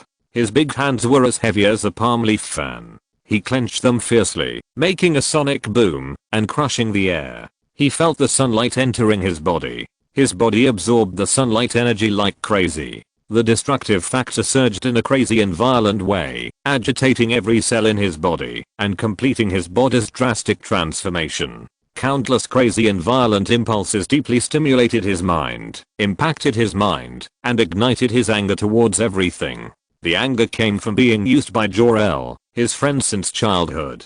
There was also Bamulodi, who started the war that led to the destruction of Krypton. Zod's muscles were twisted like the roots of an old tree, deeply piercing his body. His figure was several inches taller again, and slowly, his bones, which had been crushed by the absorption of the sun's growth, pierced through his skin. His eyes were bloodshot and full of violence. He exhaled heavily, completing his first genetic evolution by absorbing the sun. Bamulodi. Infinite hatred and crazy killing thoughts occupied his mind for a moment, and his bloodshot eyes suddenly rose to the extreme of madness and violence. Bang. Zod slammed his fists into the ground. The deck of the spacecraft that could withstand space travel and flight was made of an extremely strong alloy. He slammed it down with a bang, hammering out a deep pit. The entire flying spaceship suddenly plunged, deviated from the orbit, and hit several meteorites about 10 kilometers away. The spaceship deployed a blue shield, and the meteorites were rumbled by the spaceship's temporary emergency laser shooting, and the blue diamond shield. The whole spaceship emitted a huge alarm. Zod gritted his teeth, and cracked his scarlet and violent eyes. He shook his thick head, and recovered from the crazy upsurge of killing and destroying desires. He clenched his huge fists and panted deeply. He still had reason, otherwise it would not be a pit, but a piercing of the spaceship. The moment he received the sunlight, his body's crazy killing and violence made him a little confused. The desire of the flesh to kill and destroy everything almost drowned his mind. But now is not the time. He has not seen Bamulodi yet. The glory of Krypton has not been restored, and he has not been able to become a crazy monster. His scarlet eyes, full of violence, looked at the direction of the spaceship, the blue planet. The sun shone on his huge, heavy violent body with bone spurs, and the residual light on his terrifying body. On Earth, Badi did not hide the arrival of the Kryptonian spaceship. Instead, all over the world, wherever there is electronic network communication, car radios, square screens and the internet have been broadcasting the information of the Kryptonian spaceship. And today, through ultra-long distance light-year reconnaissance, the screen can finally see clearly that the huge Kryptonian spaceship is speeding like a giant beast, and the azure diamond-shaped energy shield is directly hitting the meteorite stream of the original planetary disk fragments. It is rude, like an unreasonable giant beast fortress, hitting the meteorite stream near the orbit of Pluto, creating bursts of strong explosions and sparks. The continuous meteorite stream hits the diamond-shaped energy shield and explodes like a cannon. It forced its way out of the meteorite stream, and the azure diamond-shaped energy shield, like a fang, showed an unparalleled coldness, which was frightening. The people on Earth, who were shopping, watched this scene on the big screen in the square, on their computers at home, and on TV news, and were shocked from the bottom of their hearts. This scene was like a science fiction movie, which made it hard for humans to imagine that this spaceship crossed the stars and headed towards the Earth, with a suffocating sense of panic. This spaceship is too domineering. It's just like a spaceship in a science fiction movie. A giant with a diameter of 300 kilometers. It is enough to leave a civilization in it and wander in the stars. It will become the enemy of the Earth. According to its diameter, the energy equivalent required to drive the engine will be an unimaginable high energy. Its ship guns may even be able to penetrate the Earth and destroy it with a single star destroyer. Some people said with tingling scalps and shock, which caused a huge wave of discussion on the internet. If it really destroyed the Earth, this spaceship would be a piece of cake. At this time, humans were relieved from the panic in their hearts, trembling with goosebumps all over their bodies, and their spines were chilled. It's hard to say. If humans hadn't been unified by Bamulodi, how could they resist this high-tech spaceship that spans the stars? Even if Bamulodi's genetic warriors could resist this high-tech spaceship, this is the first spaceship that spans the stars. Its ship guns must not be able to be resisted by living things. There is even the possibility that the Bamulodi Empire will bring humans into the abyss. Can our new majesty use his flesh and blood to resist this spaceship? Even if he can soar into the sky, be invulnerable to swords and guns, and shoot rays from his eyes, it would be difficult for him to withstand a cannon from an interstellar spaceship. There were discussions on the internet. The imminent arrival of the Kryptonian spaceship caused great panic among the people on Earth. Even with Badi above their heads, supporting the sky, they were still panicking, because they had never seen Badi's power, and did not realize that their majesty was a creature that could destroy the stars. Chapter 296 The emotional entanglement between Badi and Fyra. Master, the Kryptonian spacecraft has entered the solar system. Hera's voice sounded in his ears. The sun slanted down from the sky garden, bringing a suitable temperature and a fresh floral scent, with butterflies dancing and bees buzzing. Badi nodded slightly. He sat on a rattan-woven leisure chair with a calm demeanor, wearing thin-rimmed glasses. His knife-like hard face was silent, and the knife marks on his cheeks seemed to have retracted their sharpness, showing a kind of Confucianism. He quietly read the book in a human manner. Holding a book published by a famous writer of today, he gently turned the pages of the book that the author spent 10 years polishing to produce a book that explains the profound human nature. History tells mankind that mankind does not accept historical lessons. Hearing Hera's voice, Badi was unmoved and gently turned another page of the book, savoring it carefully in the sun, reading it and feeling the nature of human beings. Soon, in a period of 32 seconds, Badi had tasted the book to the end. Snap! The book was closed by Badi with one hand. The sun gently caressed his face, and his crystal skin emitted a faint glow. Badi took off his glasses, that were dressed in human form, and placed them on the table with his books. Once he took off his glasses, Badi leaned back gently on the rattan-woven leisure chair. With a casual movement, he seemed to be a sleeping dragon under the mountains waking up, rolling over the forest, rising from the forest, soaring into the sky, majestic and domineering, with his feet on the sky. The majestic momentum that had accumulated for a long time actually formed a hurricane, blowing towards the surrounding flowers, plants, and trees, bending the surrounding potted plants, and the sunlight and space seemed to be distorted and fluctuated under this momentum. The magnetic field of the body, the powerful soul, and the spiritual power formed a substantial momentum. On this earth, except for a few people who could stand with their backs straight, when he fully released his momentum, the rest could not even stand next to him. How do humans play games? Badi asked calmly, raising his head slightly, looking at the starry sky with deep eyes. It was as if he saw the Kryptonian spaceship running rampant in the solar system, flying towards his empire. Game adjustment time 120. The average human in the game for 1 year. 700,000 outstanding elites have been given superpowered genes. Hera's voice rang directly in Badi's head, directly connected to the proton artificial intelligence in Badi's body. That's good. Badi praised, retracted his eyes from looking at the starry sky, leaned back on the rattan chair, rested his right elbow on the handguard, and put the back of his hand against his cheek. His eyes were immersed in deep thoughts and memories. When he looked back again, and saw her again, his heart was hard to calm down. On Krypton, in the military academy, it was Fyra who promoted him, and every day and night of sweating and practicing, she accompanied Badi in sparring. In this gradually long-term practice and learning, Fyra gradually changed from the position of a teacher to an equal, an admirer, and became his woman. Maybe the more you love, the more you hate. Badi used his fingers to gently stroke the scar on his cheek. The scar on his cheek under the sun was unusually cold and sharp.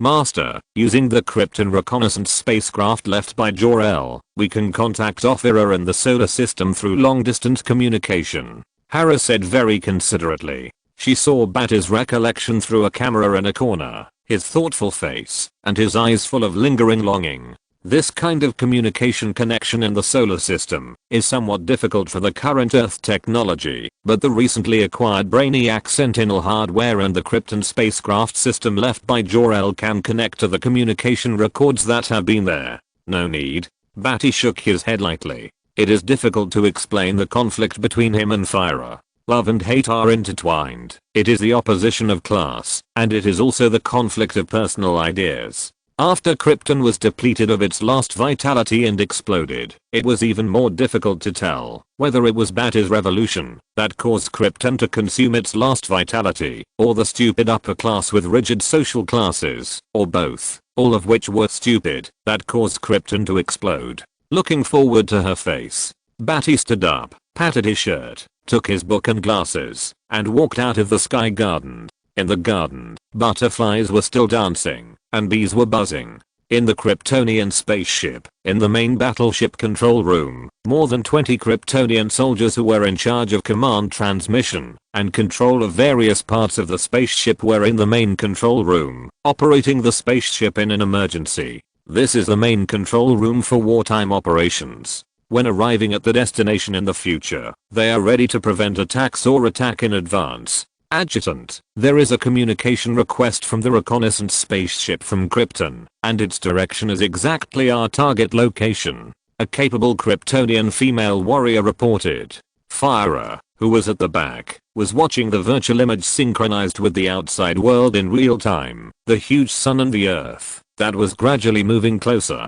Suddenly, she heard her subordinates report that there was a communication connection from the earth. She couldn't help but flash a strange color from her cold eyes, and then said coldly, "Connected." An electronically synthesized voice appeared. "It's me, Fyra." Fyra's eyes were cold, and the trembling in her heart disappeared. She couldn't help but flash a trace of anger. She said coldly with a cold face, "Hera, are you going to declare war on behalf of your master?" "No, my program is running, and it thinks I should come for my master at this moment, so I came." Hera's electronically synthesized voice had no emotion, and the volume was mixed with dizzy. "Fyra, Krypton has been destroyed, and everything is over. At this moment, you should become the master's most capable assistant, and assist the master, so as not to disappoint the master's thoughts about you. Please put aside your stupid ideas and inherent thoughts, and move forward with the master into a better era.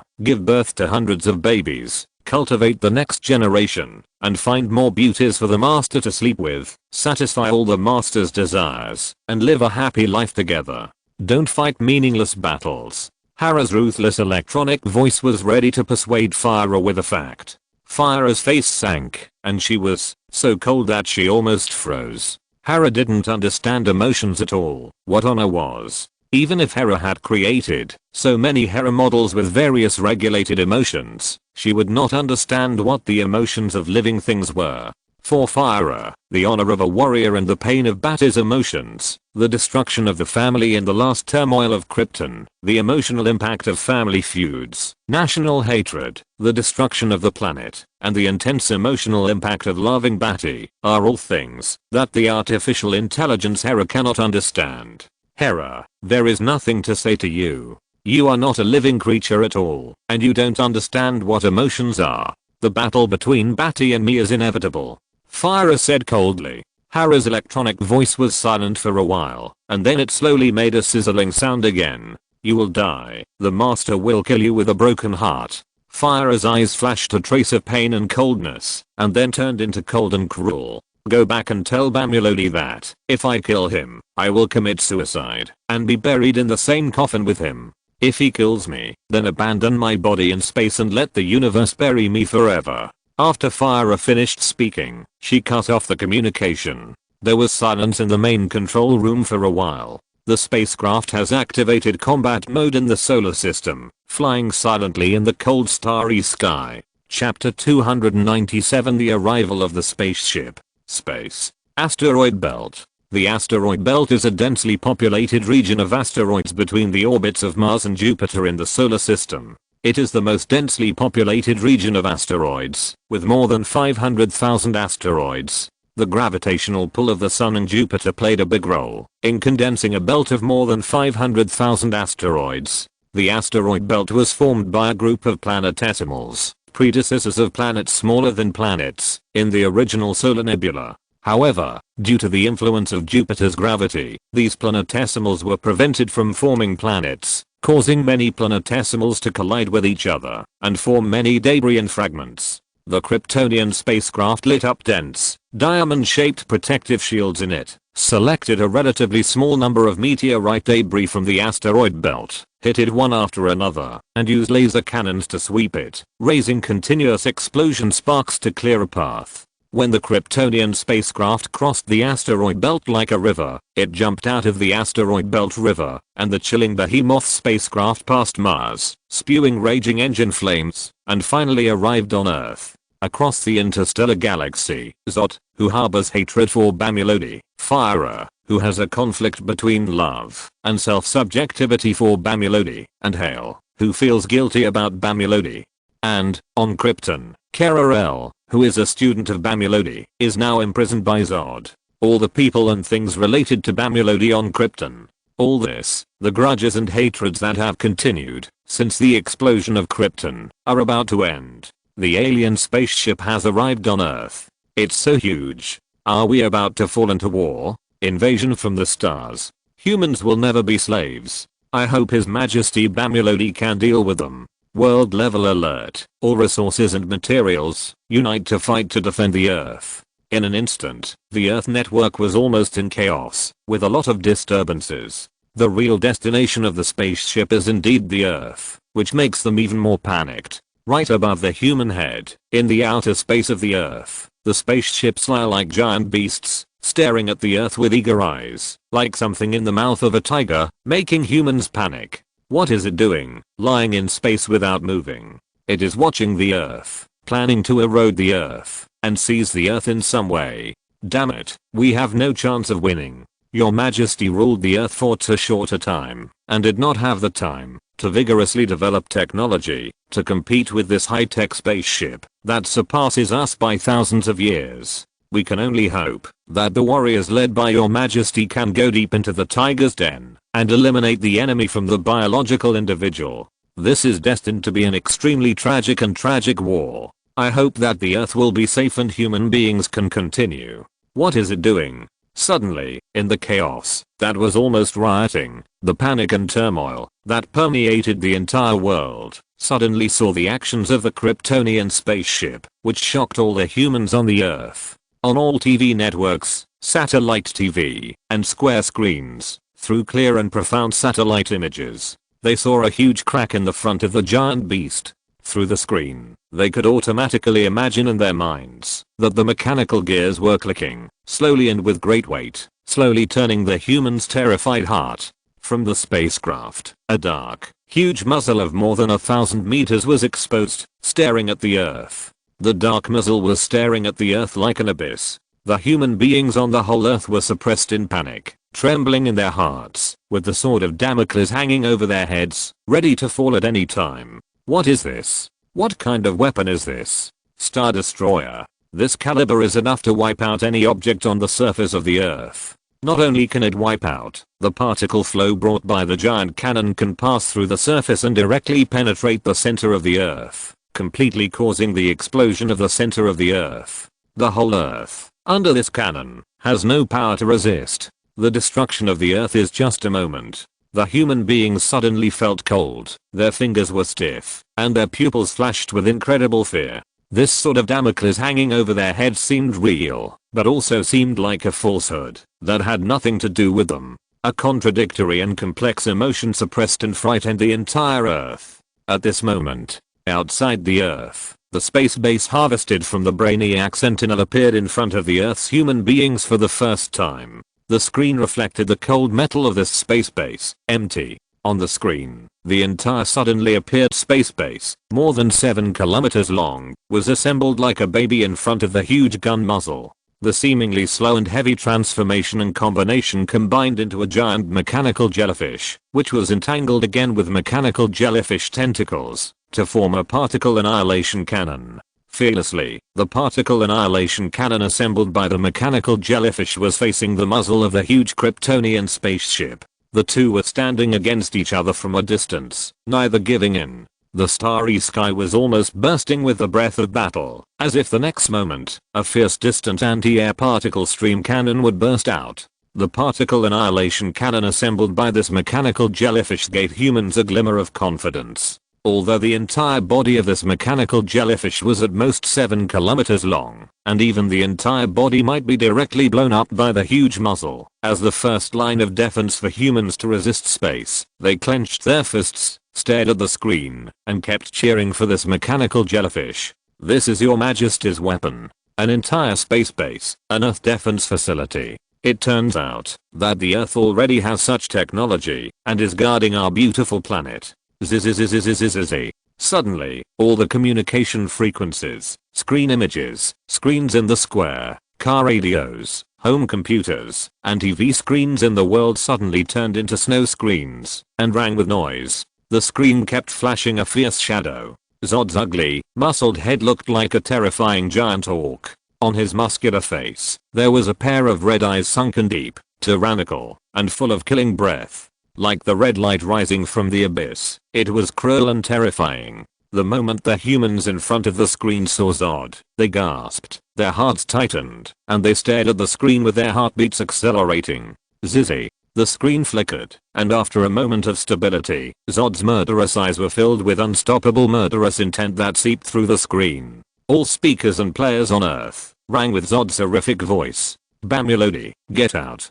If you're listening to this novel on a channel other than Fanfic World, it means they downloaded and uploaded it without effort. We cordially invite you to visit our channel, Mundo Fanfic Novelos. There you'll find the original version of this story and you can explore many other novels of various genres. We're waiting for you to immerse yourself in a world of incredible novels. Chapter 298 Zod, Hail. Zod's face was hideous. He stayed on the global video for only a few seconds, spoke a few words, and then disappeared. The Earth resumed normal communication. Sorry, Master, it was a think tank star prisoner in the Phantom Zone prison. He transformed into a data stream and invaded the space base system. In 0.73 seconds, he seized all communication control about the Earth. After a large amount of data stream impact, the prisoner has been rushed out of the data center, and the communication has returned to normal. Hera's message sounded in Bati's head. When Zod crossed the asteroid belt, Badi had already deployed the Earth, the Krypton Legion he created, and the human gene warriors, which had been distributed on the Earth, and gathered a variety of enemy airstrike weapons from all over the world. It doesn't matter, the battlefield will start on the moon. Badi waved his hand and gave an order. General Ott led the Krypton Legion and the human gene warriors to prepare for Takeoff and air combat. A variety of Iron Man-like hybrid technology magic armors were deployed in the sky and flew towards space.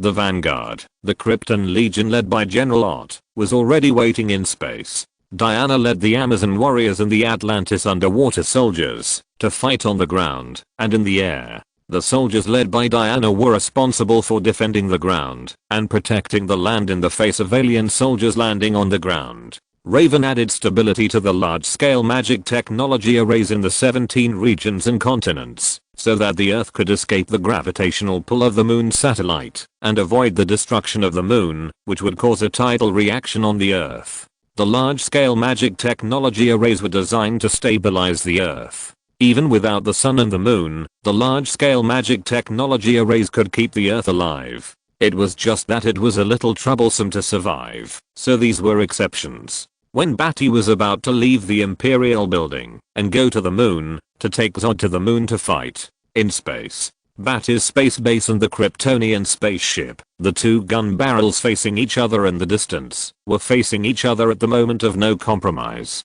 Countless holes appeared on the dark and shiny surface of the Kryptonian spaceship.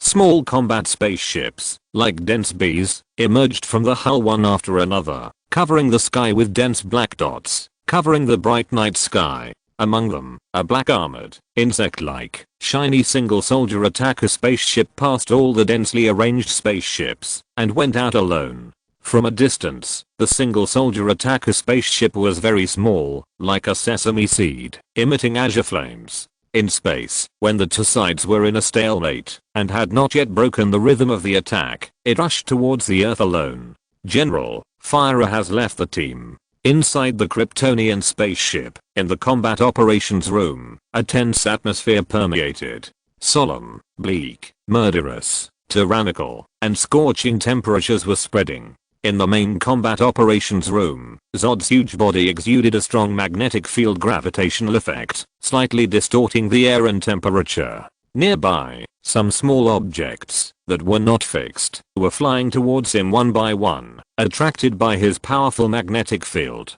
Zod's huge body was like a demon, and the twisted magnetic field gravity spread out, making even the Kryptonian body of Hale feel a little burning and frightened, and a little sweat broke out on his body. He looked at Fyra alone, driving the attacker single soldier spacecraft away from the formation, attacking the Earth with a flash of worry in his eyes. I allow it, it's okay. Zod waved his hand lightly, and a gust of hot wind lingered in the main operations room. Hale's lips moved, wanting to say something, but not saying anything in the end. He knew that Fyra's going there was to end the complicated feelings between them with Badi, and she might even die in Badi's hands. Whether it was her or Badi, it would be extremely painful to understand all this. Hale. Zod's huge body exuded a scorching temperature, and on his ugly face, his eyes buried under the muscles flashed with a crazy desire for killing and tyranny. After I leave, this spaceship will be controlled by you. Zod's voice came out of his throat with difficulty, like a roar, hoarse and deep, and a burning breath lingered in the main operations room. Hale paused for a moment, almost thinking that he had heard it wrong. His identity on the spaceship was almost like being held hostage and not being valued, so that Zod and Fyra only sent people to follow him and did not allow him to interfere in the internal affairs of the spaceship. Do you know why you are not as outstanding as Badi? Zod spoke in a calm voice and continued without waiting for Hale to finish. You and Badi are both the most outstanding two people on Krypton, with the most outstanding intelligent brain, which calculated your future and made brilliant and outstanding achievements for Krypton. And Badi broke the genetic limitations calculated by the so-called intelligent brain and became the most outstanding person shoulder to shoulder with you. Even the intelligent brain cannot measure his future. You are like Badi, and you will become the greatest person. Zod paused when he said this. Hale felt guilty and his face was gloomy. He said, I'm not as good as Badi. I even made everything Badi did fail. As his friend, I'm ashamed of his trust. Your will is not firm enough, and your heart is not strong enough. Zod looked at Hale beside him with scarlet and violent eyes. Hale has all the outstanding talents, and can bear the hope of Krypton. Whether it is the intelligent computer, Jor-El, or Zod, they all have a deep understanding of this. Hale was silent. At the beginning, he was indeed wavering between Badi and his recognized father, Jor-El, which eventually led to Jor-El obtaining enough information to complete the ambush of Badi. From then on, Hale and Jor-El fell out, and until now, Hale's heart is still filled with resentment and cannot be let go. Zod ignored Hale, and his thumb pointed to a satellite next to the Earth. The moon. My battle with Badi will be on this satellite. Coincidentally, Zod and Badi chose the moon as the battle site. Neither of them thought of causing large-scale destruction to the Earth, because this would be their property, and the Earth was already in their hands. Humans had nothing to do with it. This planet is so beautiful. A hint of past size flashed in Zod's scarlet and violent pupils. Krypton was so beautiful tens of thousands of years ago. Not long after sighing, suddenly, Zod's voice suddenly became low. "Listen, Hale, you will be the hope of rebuilding the glory of Krypton. There is no time for you to suffer and feel guilty." Hale's expression paused, vaguely feeling that Zod wanted to shoulder the huge responsibility on his shoulders. "From the moment I gained this power, I knew that the final outcome of all this would be the death of Bamulodi or my death. This is not a so-called clash of civilizations, but a clash of two behemoths, me and Bamulodi. If I defeat Bamulodi on that satellite, Hale, activate the spacecraft's superluminal particle stream cannon and shoot at me. I'm afraid that, when I lose my mind, even the last glory of Krypton will be destroyed." Chapter 299 Kara. Hale's face was stern.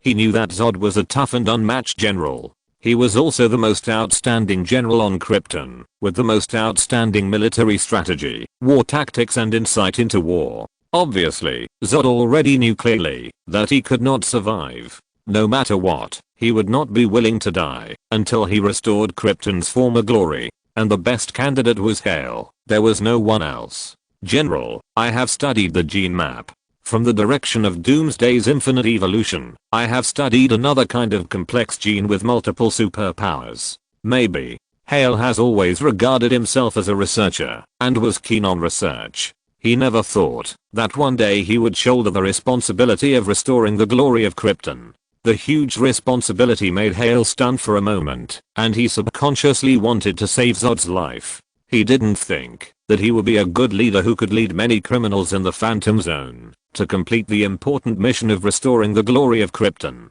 He didn't have the iron-blooded tyranny of General Zod, nor the domineering and decisiveness of Badi. What he had was just a heart that loved Krypton as well. However, it was this heart that loved Krypton as well that made Zod entrust everything to him. "It's useless, Hale. Badi has been basking in the sun for more than 10 years, obtaining the code of life and strengthening himself. I can only have this power to compete with him." The space was filled with a scorching breath. Zod's thick stratum corneum and barbed bones caused a magnetic field and distortion of air gravity every time he moved slightly. He became more and more violent, like a restless and savage beast, with a scorching breath that was suffocating. "Hale, do what you want, whether you become an enemy of Badi or cooperate with Badi to restore the glory of Krypton. Bamulodi is my enemy, not your enemy." Zod lowered his figure deeply, and Shas's voice contained a suppressed and violent breath. His violent eyes saw Hale's hesitation and doubt of himself, and he ordered in a solemn and calm voice, "Lieutenant Hale, I, Drew Zod, the military commander of Krypton, order you to take over this mission. No failure allowed." Suddenly, Zod's thick stratum corneum muscles squirmed, and there seemed to be violent energy flashing in the cracks, surging with light, and bursting out fierce and terrifying hot air waves. His muscles were squirming, as if he was a huge beast created by the devil, flashing with brutal and fierce light, breathing heavily, raising his shoulders and chest heavily, with the oppressive feeling of suffocation in the entire main operations room. The scorching breath rushed directly to Hale's face. Hale's pupils shrank. At this moment, he felt that General Zod loved Krypton so much, their home planet, and everything he did for their home planet. It seemed that from the giant beast, Hale felt that it deeply conveyed a wail for the destruction of Krypton, the painful loss of Krypton, and the despair torn from the bottom of his heart, which made Hale's face move. On the contrary, he loved Krypton. "But, have you done anything for Krypton?" "General, yes." Hale's face suddenly became solemn, and he slapped his left chest hard with his right hand. His blood seemed to be boiling in an instant, and the boiling blood surged up, filling every blood vessel, making his heart burn. He saluted on Krypton, and took on the task. At this moment, Hale felt that there was something more in his heart, a huge responsibility, a responsibility he liked, a responsibility he should do. When everything was lost, Krypton exploded. His father Jor-El deceived him, his friend Bati's revolution failed, and Zod was unable to support the glory of Krypton again. He should stand up and prolong the life of his beloved Krypton. On Zod's ugly face, he squeezed out a smile that was uglier than crying from his muscles with difficulty. In a calm voice, He handed over the central key to control the spacecraft, various intelligent brain permissions, various instruments and means to control Krypton criminals, nano information, and everything left by Jor-El to Hale. Then, his huge body was getting stronger every moment, and his muscles were growing wildly, turning into a tumor-like collection, with strong bone spurs sticking out, and he looked like a powerful monster created by an evil god. He walked out of the Kryptonian spaceship alone, and in space, he strode towards the moon, like a huge meteorite, emitting a burning red light of friction in space, and flew towards the moon. Hale's face was silent, and in the main battle room, through the glass shield, he watched the huge figure of General Zod go away. Hale was silent, watching Zod's body gradually become a small dot in space. For a long time, Hale turned around, and his face was full of the determination to shoulder the glory of Krypton, as if he had completed a transformation in just a few tens of seconds. In fact, he also has the ability to save the past Krypton. Save it all, reverse it all. He stepped forward, with firm steps, through the control room of the Kryptonian spaceship, through the metal corridor, through the origin of life room, through the gene bank, and through the prisoner cage. Finally, deep inside, it stopped in front of a girl imprisoned by the energy light curtain. Kara was quietly wiping tears from her eyes, holding her calves with both hands, curled up, and was heavy with sorrow in the past days. Since the turmoil on Krypton, the teacher who had a close relationship with her family, failed in the revolution, and was forced to leave Krypton, and his life or death was unknown. The mother disobeyed, and died under the trial of the Kryptonian Council. The father hastily prepared an escape pod for him to escape. In the end, she was not able to escape. She was hit by the meteorite flow, and wandered around the prison in the Phantom Zone, until Zod's Kryptonian spaceship appeared. She was regarded as a criminal, and imprisoned without freedom. On Krypton, Kara's family is one of the families behind the secret support of Badi's revolution. The El family is divided into two factions. Jor-El believes that the Kryptonian high level will see and understand the dangerous situation of Krypton, and they are working hard.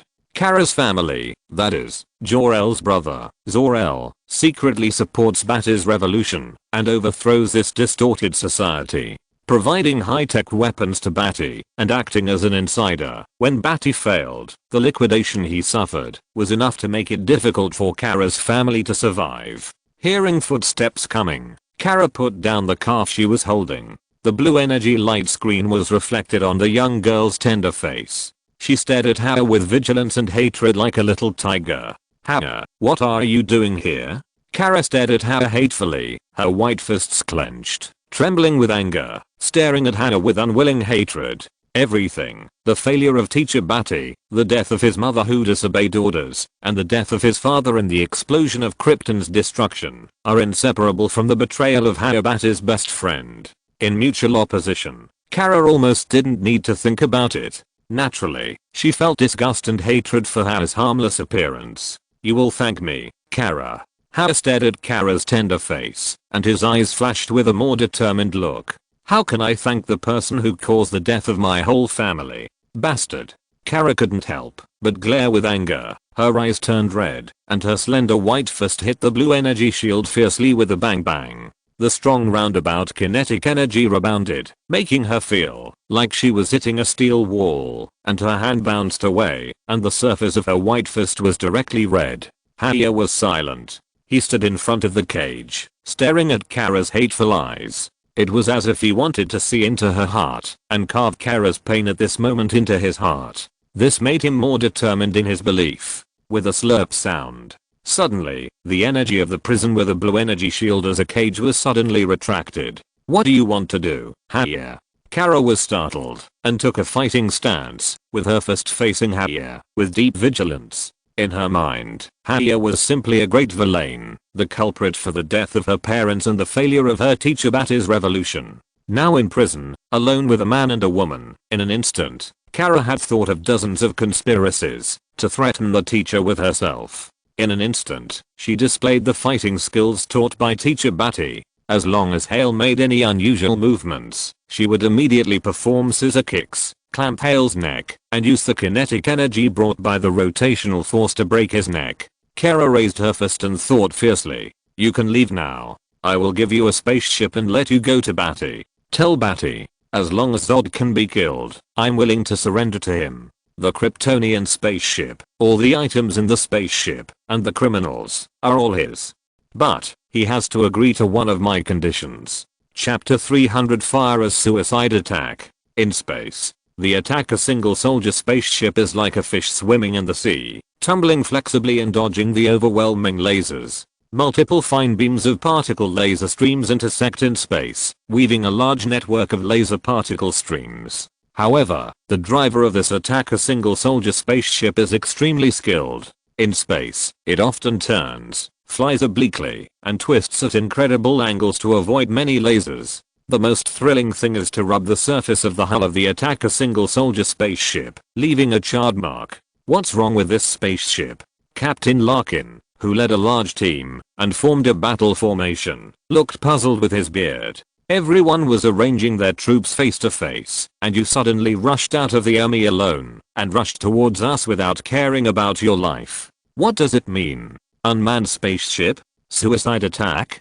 Trial air battle? Covering fire to stop it from moving forward. Captain Larkin gave an order directly, completely unable to figure out what was going on. Suddenly, in the dark space, a giant woven net lit up, and a completely covered fire attack was launched towards the attacker's single soldier spaceship. No matter how good the skills of driving a spaceship are, facing the directly woven large net, there is no way to safely dodge it. Boom. The fish-like attacker's single soldier spaceship was immediately swept by lasers, and the surface was cracked by lasers. The hull paused, and continuous lasers poured down like raindrops. A laser swept the rear engine, causing ripples of explosions. This flexible attacker's single soldier spaceship exploded into a ball of fire in space, officially announcing its destruction. At this moment, in the center of the explosion flame, a black slender figure, with a fierce and violent momentum, tore through the flames and burst out of the flames. Fire had a cold face, and a slender figure. The metal armor of Krypton made her look strong and fierce. She rushed out of the flames, and the black cloak behind her kept fluttering wildly, and then stuck tightly to her back under her violent acceleration. Like a meteorite, the front of her forehead rubbed out a burning kinetic flame. Her neat short hair was brushed back, delicate and hard, and her cold face, with a self-sacrificing will, rushed towards the earth. Stop the attack, let her in. In an instant, Hera's supreme order was transmitted on the communication.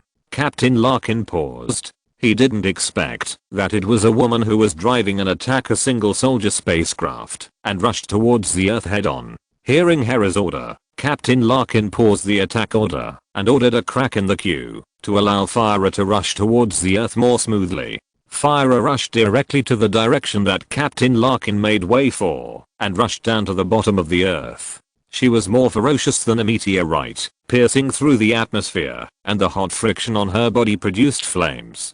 Above the sky, she turned into a meteor and rushed down towards the metropolis. Bang! Fire fell to the ground violently, landing on the 9th street of the metropolis. In an instant, the ground collapsed madly. The white lines of the planned car models on the road broke one after another, and the ground cracked and spread instantly, forming a huge pit over 300 meters. The buildings collapsed, and the dust spread and rose. The people on the street screamed madly.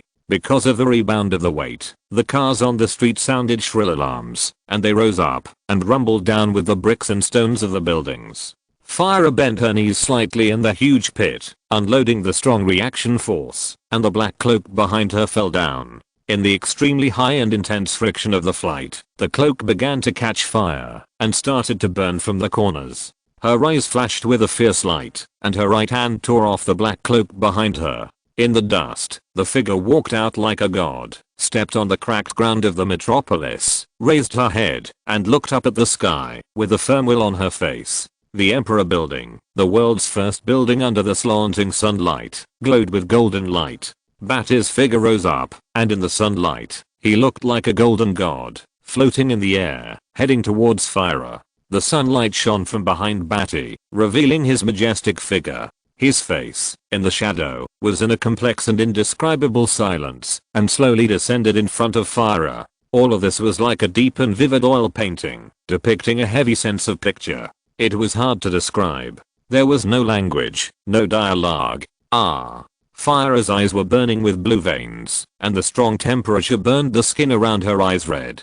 She ran towards Badi, cracking the ground, running wildly, with a pair of angry red eyes, spraying two thick thermal visions. Pang! The thermal vision penetrated the air, and the slight air inkles and waves near the thermal vision caused ripples in the air. The two thermal visions directly bombarded Badi's chest, like a super train, speeding into the Himalayas at an unparalleled speed.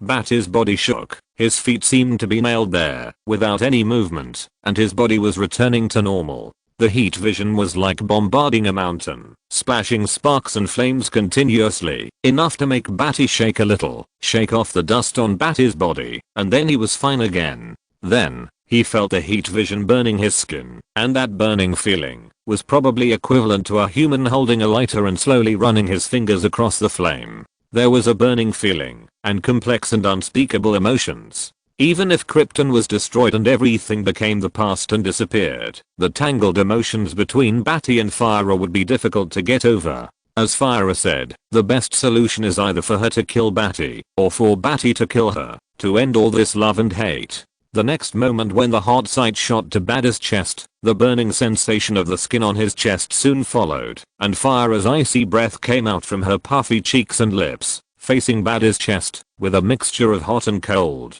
What followed was Fire's eyes full of anger and pain, and her fists poured down on Badi's chest like a machine gun, smashing the ice into pieces and splashing.